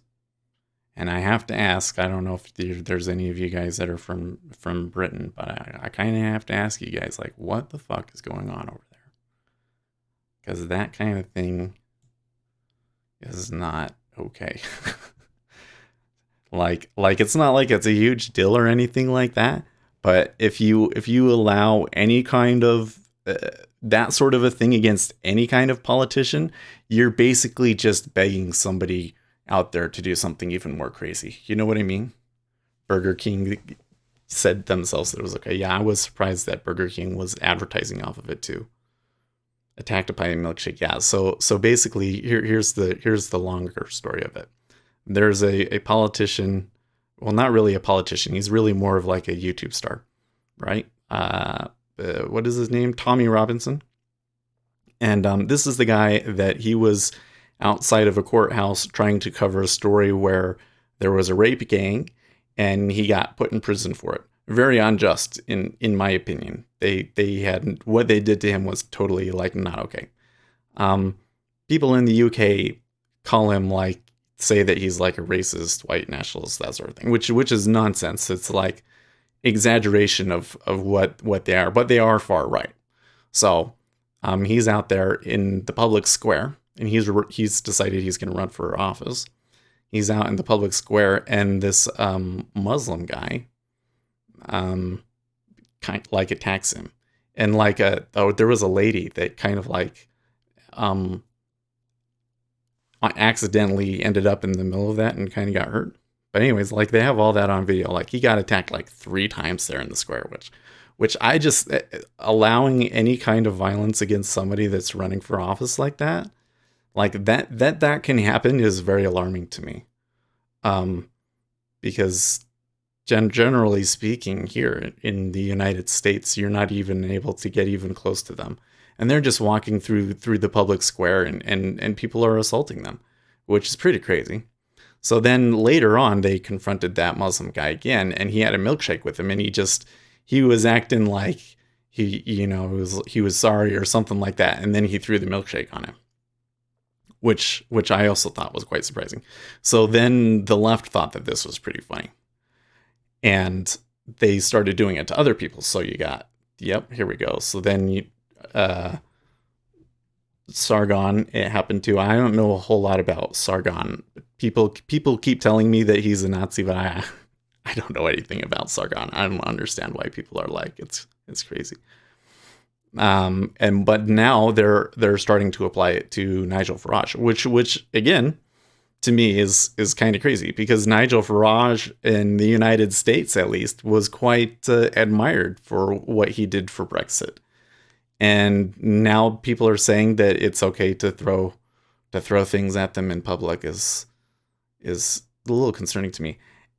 So another thought here, because I was reading an article about it, and this person was defending it, saying, "Well, it's not political violence. It's not really a huge deal." I would say that it's like the rules of civility. That's the sort of a thing that's like a slippery slope, and you just can't allow any infringement on that, or people are going to escalate. But he was saying, oh, it's effective because what these people fear the most is being humiliated.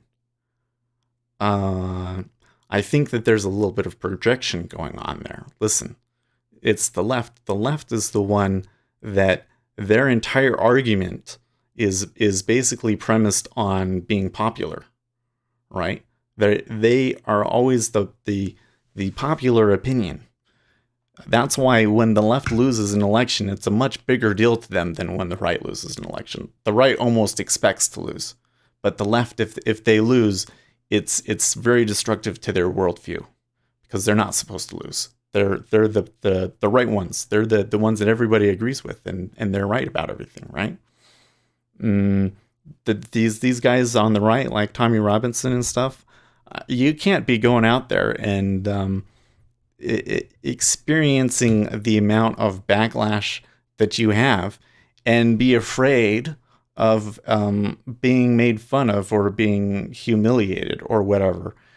When you're in that kind of position, you have to expect that people are going to try and humiliate you. And the reason that you do what you do is because you just happen to be one of those personalities. I think I am kind of like that as well, that they can literally do anything that they want. It's not going to deter you. You know what I mean? So the whole thing that's going on there in the UK, I think, is a little wild. Hmm. House Speaker Pelosi says House Democrats believe Trump is engaged in a quote unquote cover up. Okay.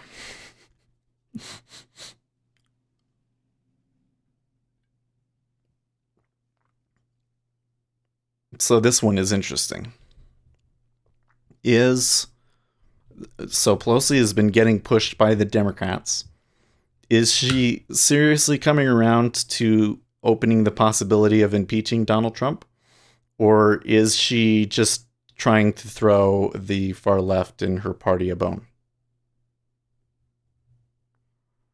That one's an interesting one.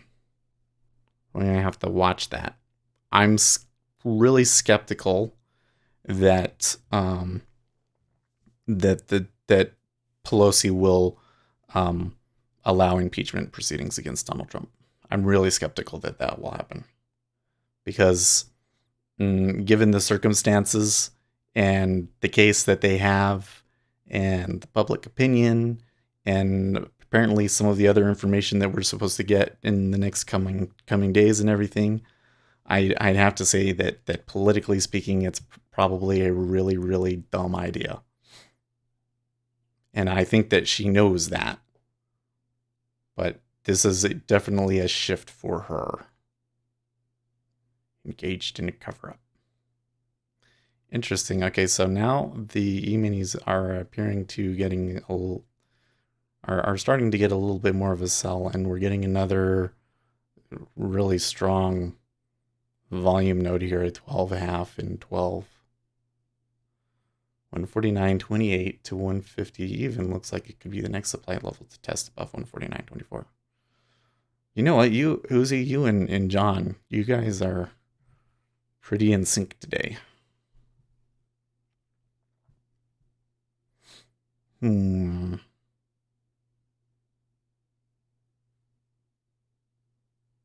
So equal bid offer on both sides here at 12 and 12.5. What time is it out? So 8:08. I do not think people realize how crazy it is in the US currently. The president is divorced with a life that has posed nude. This would not have happened a few years. Yeah, right? I guess you're saying he's been divorced twice. He's been divorced twice, and his current wife was a model that has posed nude. Well, I'll tell you what's happened. What I'm gonna say is a little bit crazy and is just kind of a theory, and so just take it as a theory. This isn't like the gospel truth or anything like that. Okay. I do not think that Donald Trump would have been elected without Ted Cruz. Right? Okay. You get why I'm saying that's kind of crazy. Okay. Oh man, that was a pretty good move up. So here's why I say that. Ted Cruz was portrayed himself as a very pious politician, right? He was like he was kind of the religious guy. He was kind of pushing that religious angle, like he was trying to get the evangelicals to go for him. And many of them did in the beginning. But everybody was always kind of suspicious of Ted Cruz. He's always come off as somebody that wants the power too badly, right? And then when it came down to when it was just basically Ted Cruz was the only one really left, and Ted Cruz started pulling some pretty dirty tricks in South Carolina, right? They had the robocalls that were like sending people to the wrong place or like basically convincing people not to come out and vote. And like all of a sudden, the term rat fucking was in the public consciousness because that's what Ted Cruz was doing. Right? Well, at that point, I think that there was a big shift in the mind of evangelicals. And they said, you know what? we've been following these politicians that claim that they are God-fearing and that are trying to get our vote. And every time that we go along with them, we get screwed over and they don't really do anything. Like, I think evangelicals were a little bit disappointed with what happened in the Bush years. And they looked at Donald Trump and they said, you know what, this guy is like absolutely everything that I've said that I would never vote for. And yet, I have more confidence that he is going to do what is in my interests than I do the guy that is trying to play with me. And it was like all of a sudden they saw through the matrix and they were like, you know what? I'm going to vote for this guy because he's going to give me what I want, even though I know that he's like a very sinful man. So I do not think that Donald Trump could have done what he had done without Ted Cruz, because it was only because of Ted Cruz that evangelicals made that realization. And now, and you can see it in public polling, it used to be that you had to be a moral person to become president. And now evangelicals don't think that it's important to being president. And you know, I wouldn't say I never, but for a long time I have felt that is the case, because I thought that JFK was a great president. He made mistakes, of course, and I think that the world would have been better if he hadn't been assassinated. But he made mistakes. But he was a good president. But he wasn't a very moral man. and I have come to realize that nobody at that level in politics is perfect. You know?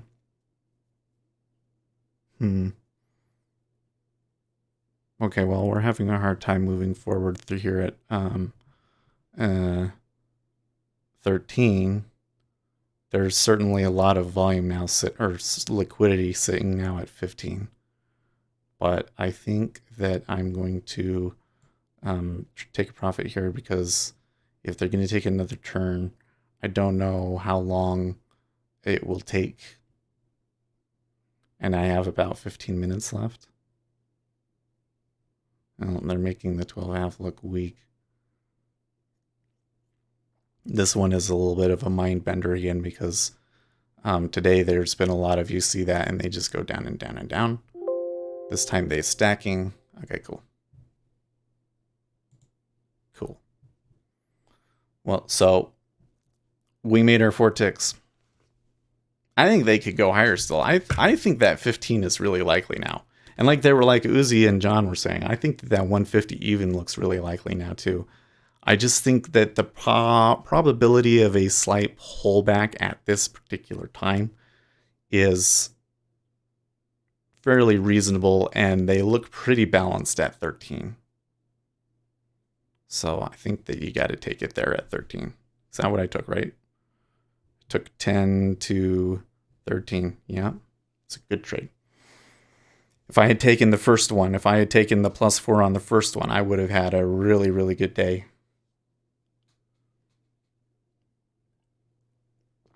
Shalom Dunn says, you know, a president is good when he gets assassinated. Just 781234 says hello. Thank you for being brave enough to chat on Twitch. Most of our regulars chat with us on YouTube, but there are some advantages to the Twitch platform. Like you can do the little like things, and it shows up on the stream, and it's actually a little bit faster. So thank you for leaving a comment. Yeah. Anyway, Shalom. The JFK assassination is really interesting to me, because I was watching. Oh my gosh, you gotta watch this if you're into history kind of stuff. Any Ken Burns documentary is great, but the Ken Burns documentary on Vietnam is amazing. Just absolutely amazing. And I did not realize the context. Can you gear many? I think there was a spelling mistake in there, so I don't know what that means. Anyways, the context of when JFK got assassinated is really interesting. Let's just say, like, I understand why there's so many conspiracy theories around it because he got killed at a very consequential time. And whoa, so did some news just happen? Feds Williams, there is no argument to move rates at this point.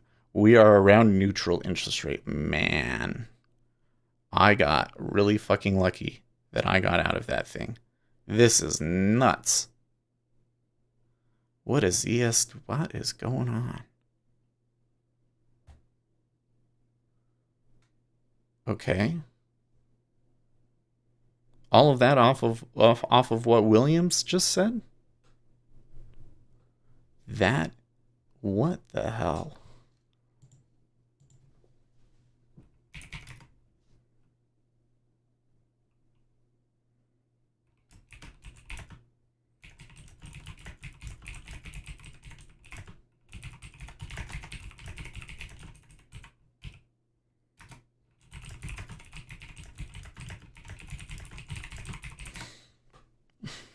I've never seen anything like that. I have seen bigger volume spikes. I have seen crazier things, but I have never seen that much volume traded and it stay in a 4 tick range. They came back 4 ticks off of that. In the E-mini, all over the place. So if I had, I'm really glad that I took my profits where I did. There was a lot of luck involved in what just happened there. If I was still in a position, or if I still had a ton of time to trade, I would be staying out. I'm staying out right now because I've got like 10 minutes before I gotta go, and that's not enough time for a good trade. But with that kind of a move, I'm either staying out or I'm taking a really small trade. That was wild. Those news algos are something. Fed is working hard to control the narrative. Yeah, sleepy market, then 1 billion battle bots. The markets are odd. I the robots is an interesting thing too because we've seen them react wrong. Like remember when there was all the trade war stuff, and one day Donald Trump came out and tweeted something, and the market interpreted it as positive, and so the market went up, and I was like, oh, I don't know if that's really a positive thing because he's kind of saying that the tariffs are going to continue, and then the next day it moved down big time.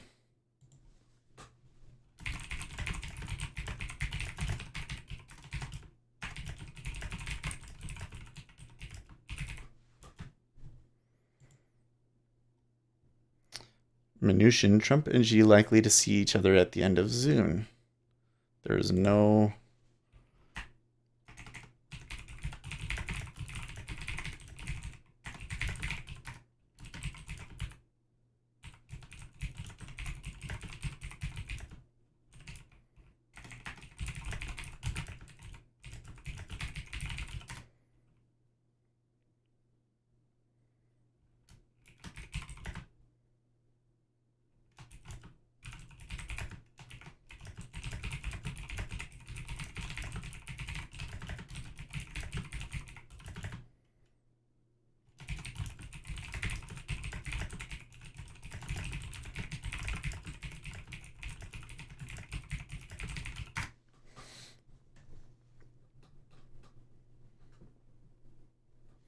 That was.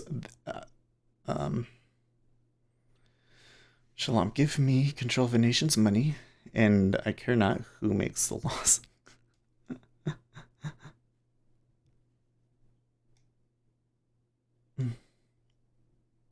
See, we've talked about this before.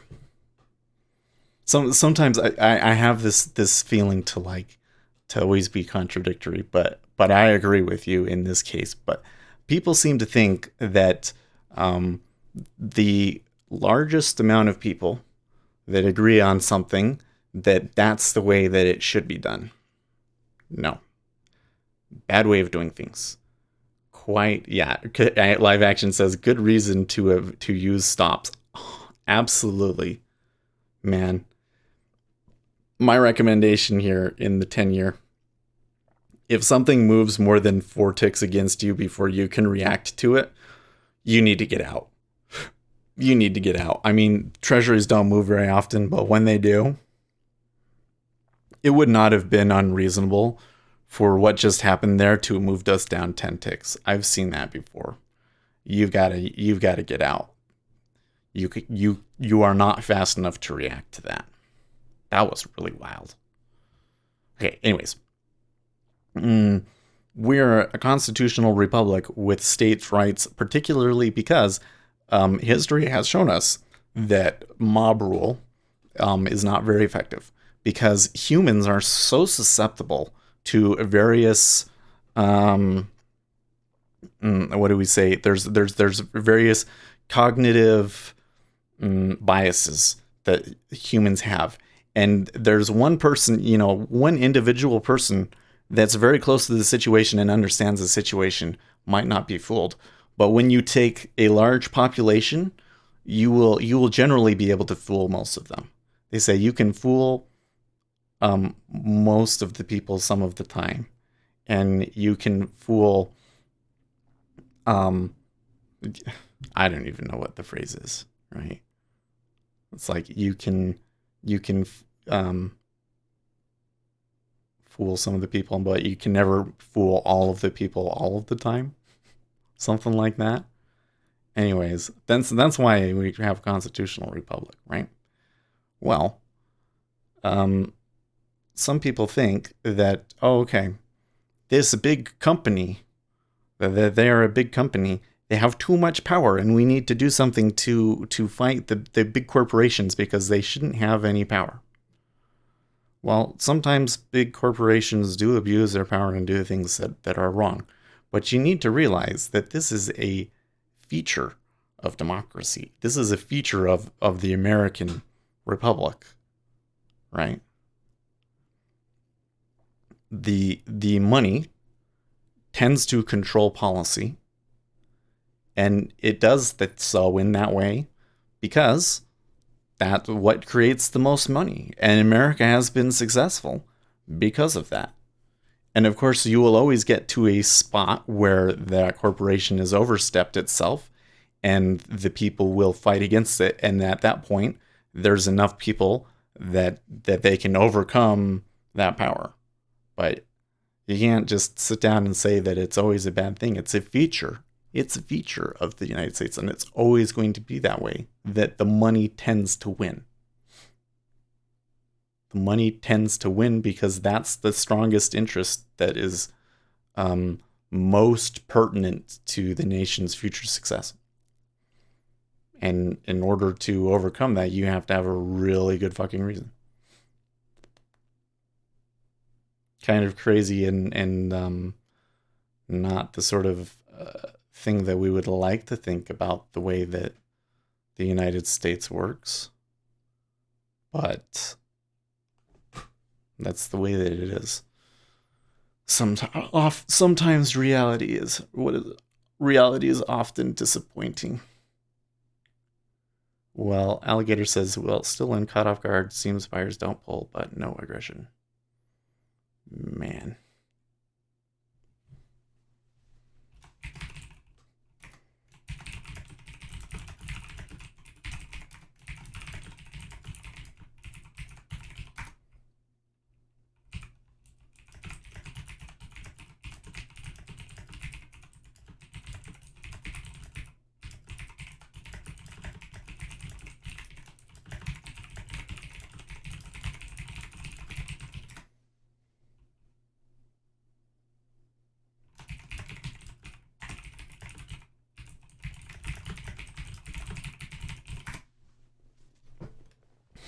Let's see what John and Alligator here have to say about it. John says 124 or 149.24 seems to have some magic here this morning in ZV. Yeah. This is a weird market. Hamilton led the Treasury Department of President Washington's first cabinet. Hamilton argued that the implied powers of the Constitution provided the legal authority to fund the national debt. and they attempted to kill him 3 times. Did they really? Oh, I'm totally. You know what? That's what I'm looking up today is the life of Hamilton, because uh,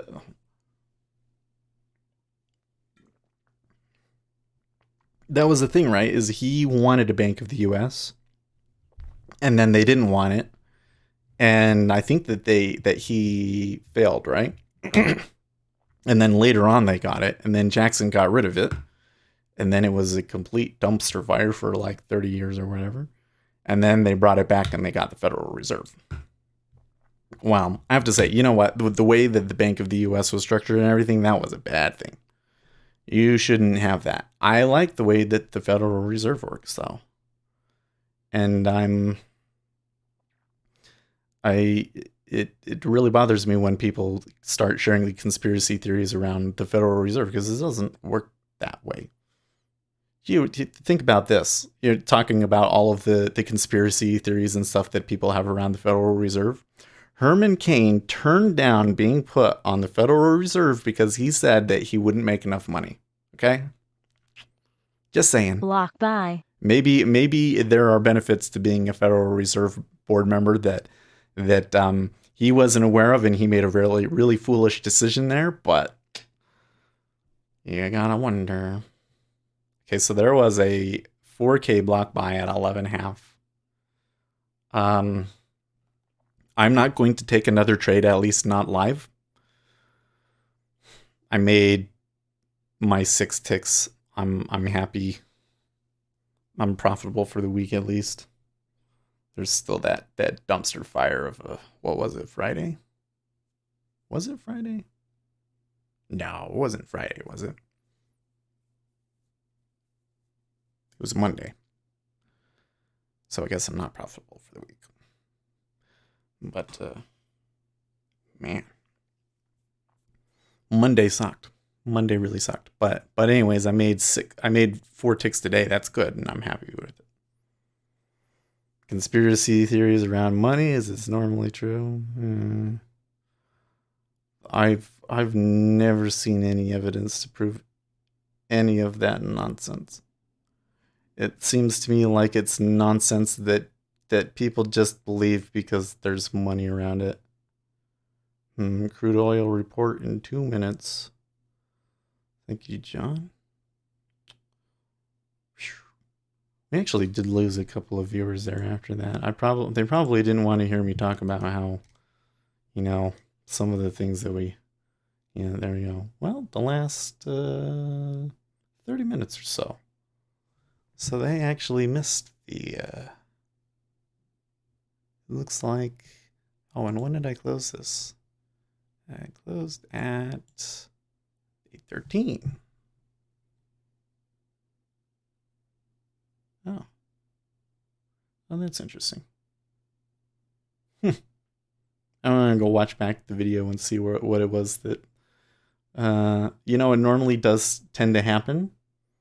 We'll have like 24 viewers, and then by the time we end, we'll have about a dozen. But I kind of wonder what it is when people turn things off. Like, of course, I'm still going to talk about certain things because I can't help myself. But there are some things that people don't want to hear about because they disagree with them or whatever. Like, where did the $8 trillion go in the military budget? I actually saw a really good explanation of how that happens, but I don't think that I would be able to find it again. And I don't really remember what it said, but they had like a good rundown of where the budget overruns happen and how they're able to actually do that. And it was kind of like, on one hand, it was kind of disturbing that like that's the way that things are run. But then on the other hand, it was like, oh yeah, there's not really any other logical way to do it. I wish I could find it. I bet I couldn't find it. Alligator says, yes, turning soon, in my opinion, bonds shouldn't retrace a lot. Probably staying in this zone. It's curious that treasuries have moved up.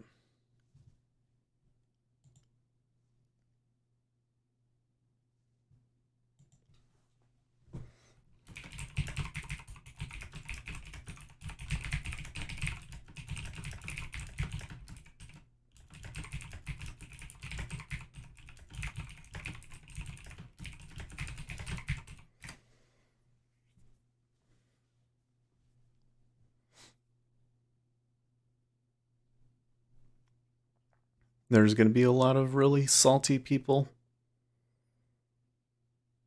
It's going to be fun to go and read Wall Street Bets today because they're going to be salty. That was really weird market action.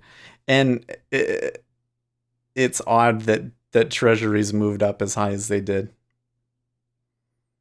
I actually think that long that I caught may have been the luckiest trade I've ever caught.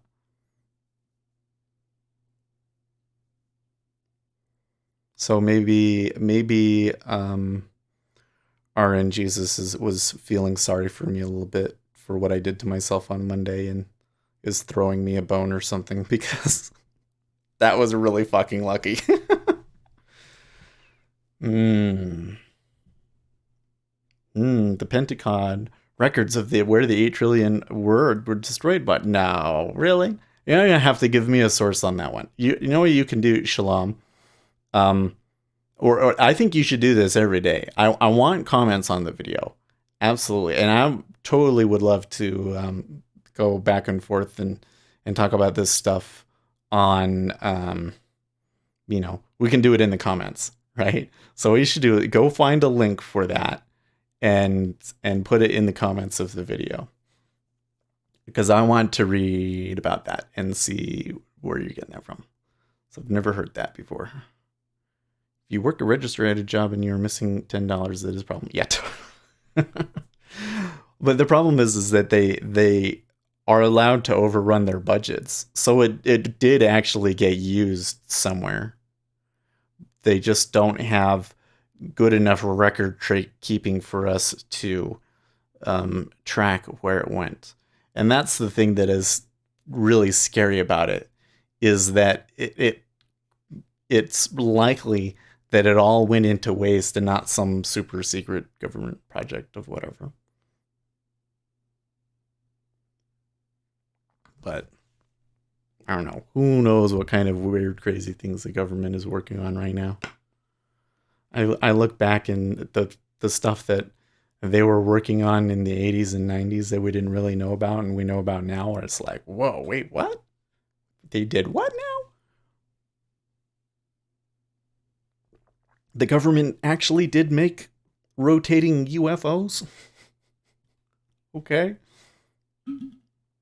And the weapons, you know that they had plans for nuclear weapons.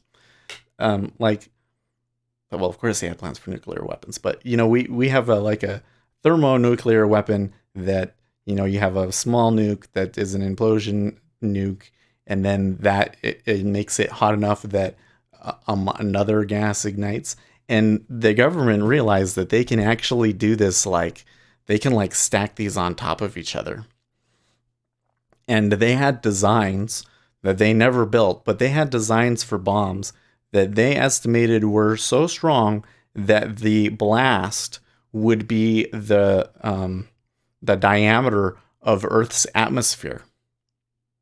And so it wasn't actually worth it to them to make nukes that were any stronger, because you wouldn't be able to get a bigger explosion out of it. You wouldn't be able to get a bigger blast out of it, because the destruction from a nuke is from the blast, right?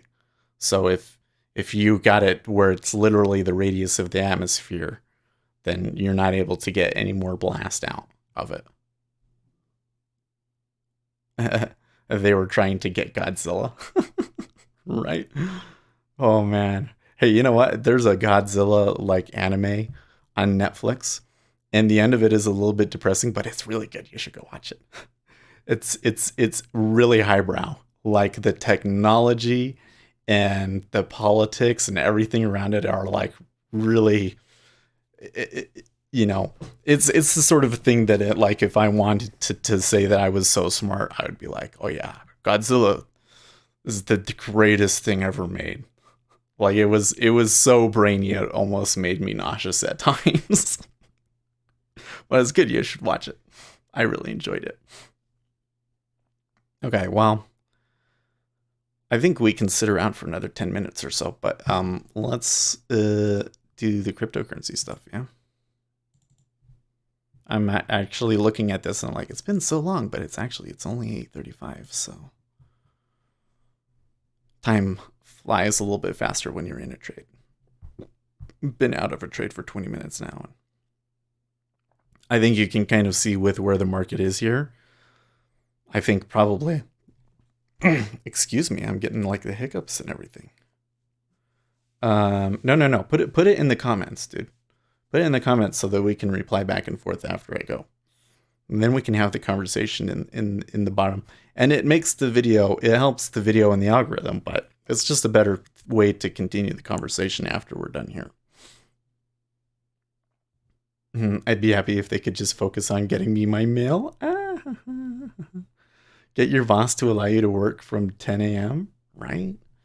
You know what? Everybody gets, if I insisted that I get into work at 10 and I stayed later, I don't think that anybody would have a problem with it at my work. But I don't know if I could handle that. Like, everybody gets there at that time. That's when everything happens anyways. And I go to the gym afterwards, and I'm just not as happy when I don't go to the gym. It's kind of a weird thing because I do Olympic weightlifting, right? And I'm not very good at it, let's just say. Naturally, I'm a pretty small guy. I'm 5'9". The heaviest I've ever gotten is 170, which apparently is actually considered overweight for my height. But it was all muscle. But even at that time, I just do not get bulky. I was strong. I had some muscle on me, but I do not get bulky. I'm a thin guy. And that kind of body physique is just not very conducive to weightlifting. Weightlifters, it's better to have somebody that has short limbs and is really bulky. And I'm like the exact opposite. My body was probably built to run or do something, but I don't enjoy running. I don't really enjoy running, and my feet turn out. Anyways, so I'm just not naturally built for weightlifting, and so I'm not super amazing at it. In fact, there are some girls at my gym that can snatch more than I can. But we're talking about girls that are like world champions or like at the national level, you know. So sometimes I sit there and sometimes I think anybody in this situation would think, hey, you know what? Why are you doing this? Clearly you're not super great at it. Maybe you're kind of wasting your time. But it makes me happy. Like if I don't go to the gym, I don't feel good. And nothing has given me that kind of, you know, like I did wrestling. I think towards the end of wrestling, I was pretty burned out and it made me unhappy. But with weightlifting, it's like I can't do that. Whoa. My brother-in-law has permanent back damage from that sport, as does my neighbor. He's huge but can't walk from weightlifting. Interesting. You know, weightlifting is actually one of the safest sports. So like the incident of injuries that would put you out of commission for a week or more is lower in weightlifting than almost any other sport. By the way, the most dangerous one is basketball. And I think, I don't know if Dustin is, I don't know how familiar Dustin is with all of the church activities here in the Valley. But, you know, if you've ever played church ball, it's pretty ugly. And I totally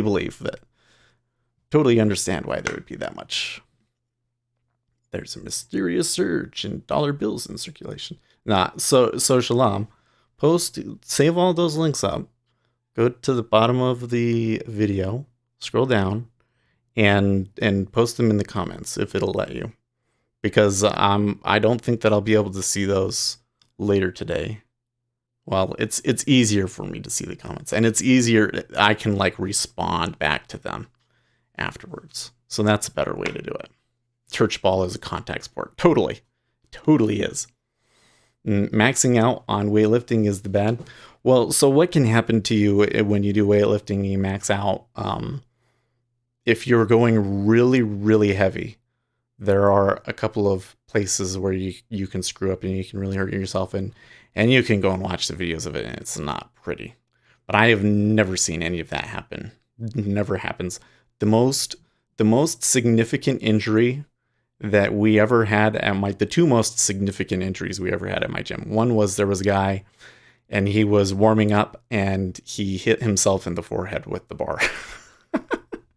Which I think is something that almost everybody does at least once. But man, he really started bleeding. There's still a blood stain on the platform there. Actually, no, not anymore because we got rid of that wood. But there was a blood stain there for a long, long time. Church ball is a gladiator combat with a basketball pretense. It totally is. It should be. Most people leave the church because of church ball. That's funny. Like, I understand why church ball exists, right? Like, if you're going to have the tribe, there has to be competition with other tribes. So there has to be a way to have competition with the other wards in the area. And that competition has to be really fierce. And so, yeah, church ball is going to be rough. Maybe basketball isn't the best way to do it. There's maybe some ways that could be really physical, but maybe would be safer than basketball. But there has to be something. People need that outlet, or they start killing each other. You don't think the Mormons would do it? I'm telling you, anybody, any group of people, they need the outlet, folks. Anyways, yeah, you can. So that was the number one worst injury in the gym was a guy hit himself in the forehead. The number two injury, and some of you guys might remember this, was when I cut my finger. I don't know if you can see. No, you can't really see. There's still a scar on my finger, but basically, I was moving one of the racks and it fell. Was adjusting the height of it, and it fell through. And my finger, for whatever reason, because I'm stupid, happened to be just a little bit in the hole, and it sliced my finger, and I had to go and get stitches on that. That was the second worst injury that we've ever had in our gym, and that is like it. Never had anything, and it's really beneficial. Like your bone density increases a ton. My knuckles actually, I had to get a new wedding ring because the actual bone of my knuckle got too large. I couldn't get my old wedding ring off. Ex-high school ballers trying to regain their glory and show off for their new wife. What could go wrong? I need to think about what would be a better sport for interchurch competition. Because I'm not going to go and play church ball. If I went and played church basketball, my weightlifting coach would probably freak out. Like, you're going to get hurt doing that. But that's interesting that you know two people that got hurt from weightlifting, because that degree of injury is very unusual.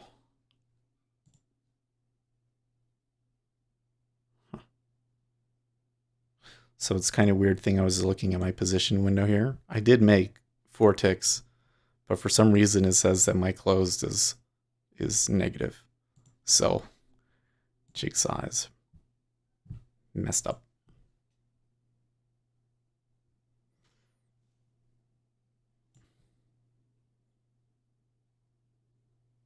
Friends always encourage one to lift just one more. Can anyone tell me what strategy they're using on ES that's working? I've been trying to buy off support cell resistance, but it's not great. No. So, the ES is hard. Okay, for starters. And to really have a really good probability, like the ES is probably a better trade to do swing trades on, if we're honest. But one of the things that we do that Dustin has taught me that I think has worked really, really well is to stay out of the crazy action.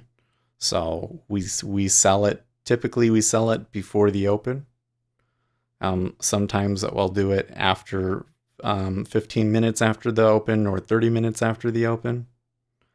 That works. And when we do that, we're looking for a very small one, like 8 to 16 ticks. Dustin, I flip a coin and go the opposite direction. Oh man. There are aberrations that you can see in the level 2 that can indicate to you spots in the E-mini, but I do not have enough experience and I do not know enough about those to really give you advice on that, other than to say watch the DOM for a really, really long time. Come back and watch the replay videos and see, okay, there was a key point. Is there anything that I can see unusual in what it was doing in the volume in the E-mini when it turned? Because they're definitely there. But it's always going to be a hard trade. And the other thing that I would point out is that the E-mini has a very much a tendency to do what it's not supposed to do. It likes to stop people out. And so I would be careful about saying something like, okay, well, it seems pretty comfortable here, and I want to go short, and I'm afraid that the trend is going to continue down, and so I should take it now. Whenever you do that in the E-mini, it always screws you over. It's better to wait, watch.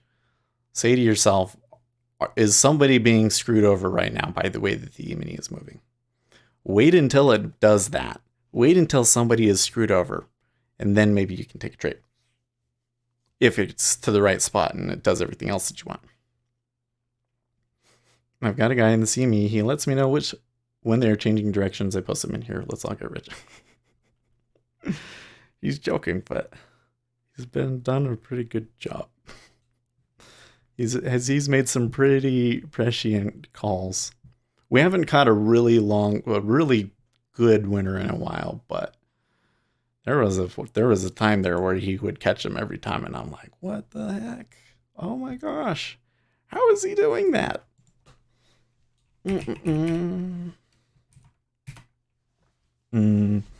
What else about the E-mini?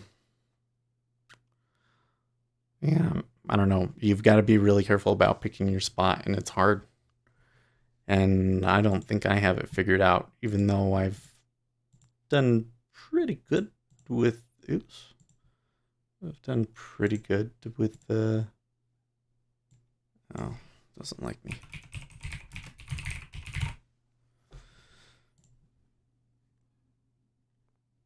Patreon won't let you log in with your email anymore.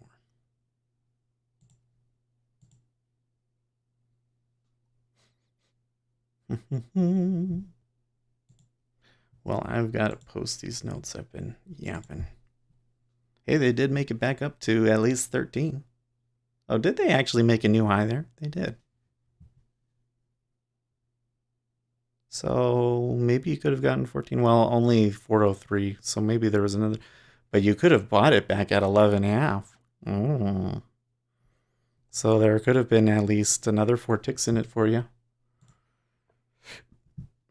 I wasn't paying enough attention to know if there was actually a signal, but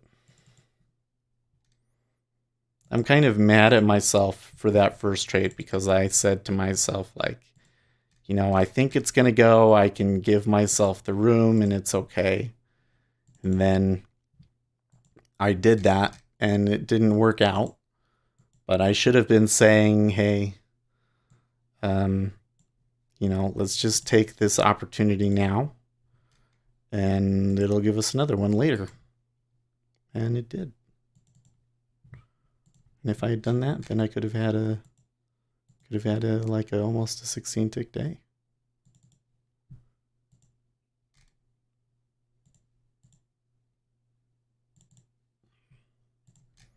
Let's see here, Ethereum.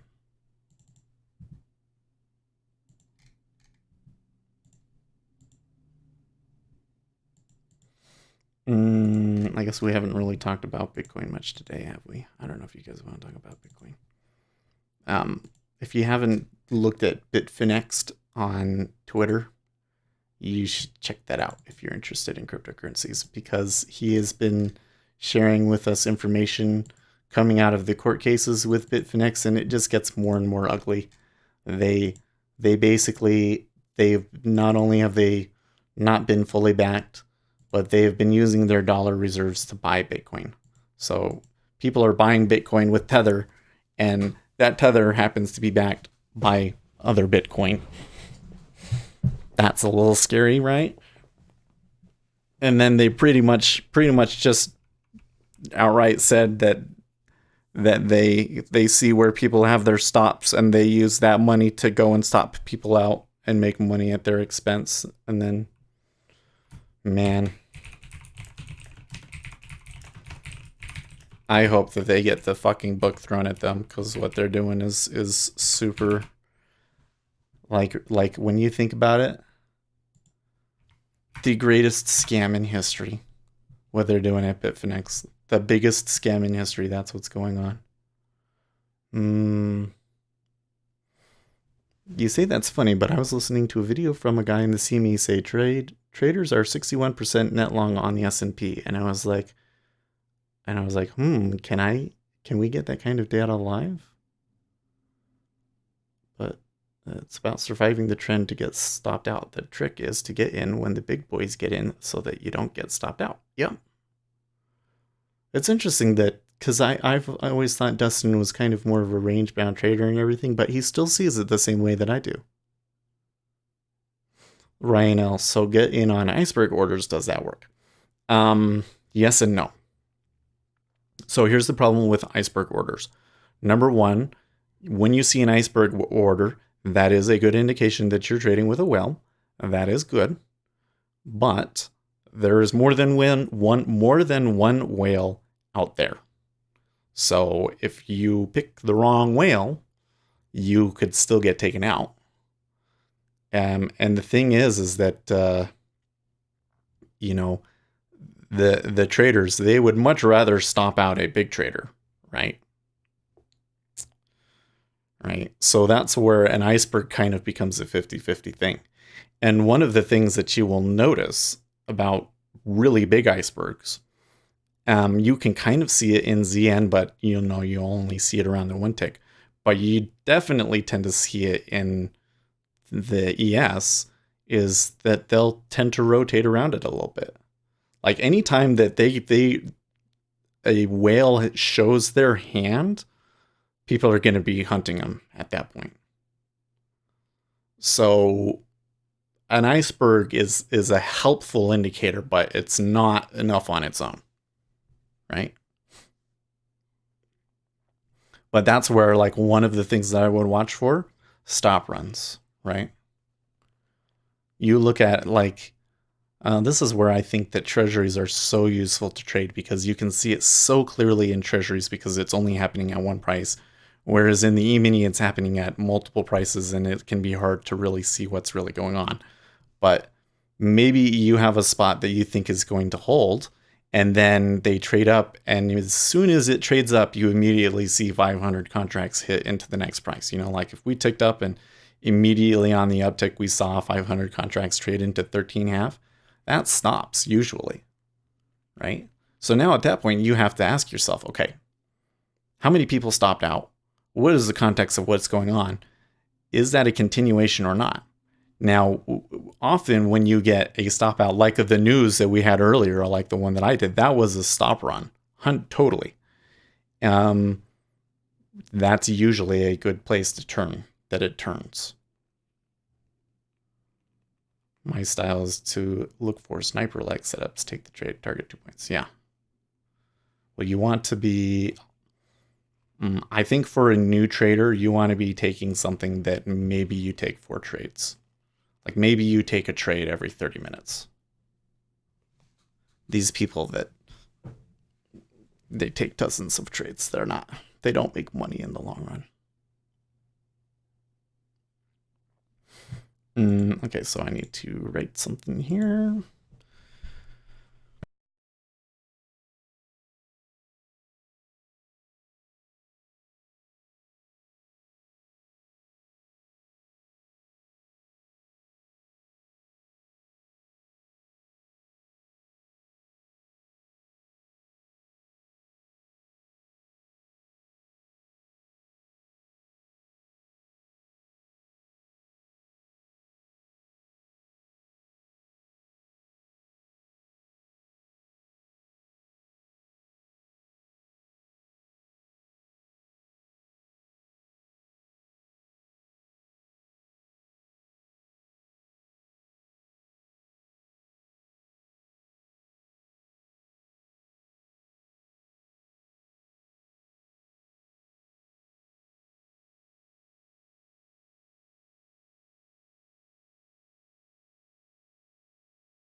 Okay, there we go. So let's see here. As you build up your account, you will take most of your contracts off at 2 point, then trail stop the rest for the extra gravy if it gives it to you. Reaching, yeah. That's, oh, okay.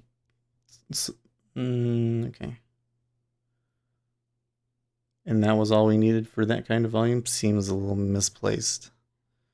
Yeah. The treasuries seem like really scared.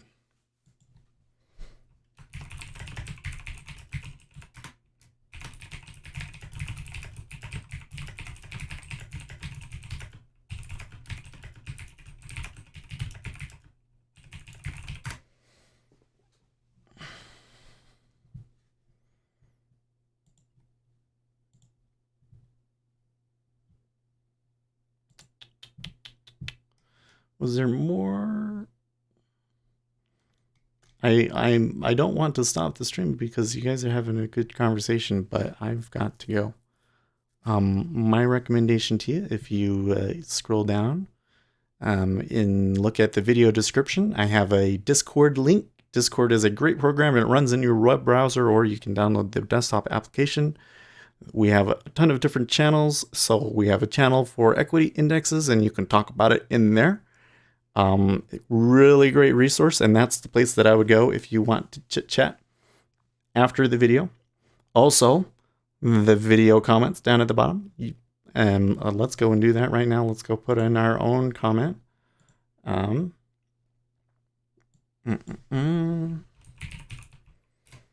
My comment on the video.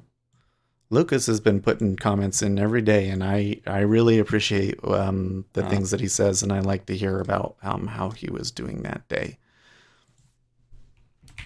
That was some of the craziest volume I've ever seen. Waffles at my house. That's what we should do, man.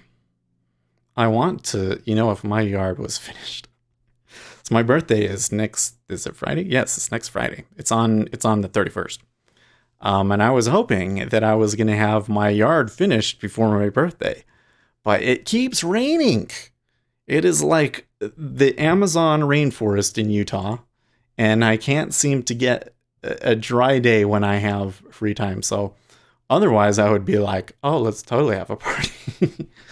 And we would make waffles because I love to make those liege waffles with the pearl sugar in them and everything. Oh, it's so great. Anyways, so as I was saying, leave a comment in the video, on the video comments, not in the live chat, but in the video comments about how your day was, or any of the other things that we were talking about. So all those links that you guys were giving to me earlier, if you really want me to look at them, put them in the comments, and I'll read them while I'm at work. Discussion about your strategies and stuff. Check out the other links. The Patreon is really, really great. Good, interesting stuff going on in Bitcoin right now that I think you should look at the indicator. Discord is wonderful. And then, of course, if you haven't liked and subscribed to the video, I don't even know, do I even have to tell you that? Apparently, all of the YouTube experts say that I have to tell you that, though. So, like and subscribe and hit the bell icon. Fun day. I feel good. I feel good again to make 4 ticks, even though I made some mistakes, but it feels good. It was a fun day. I will see you guys tomorrow.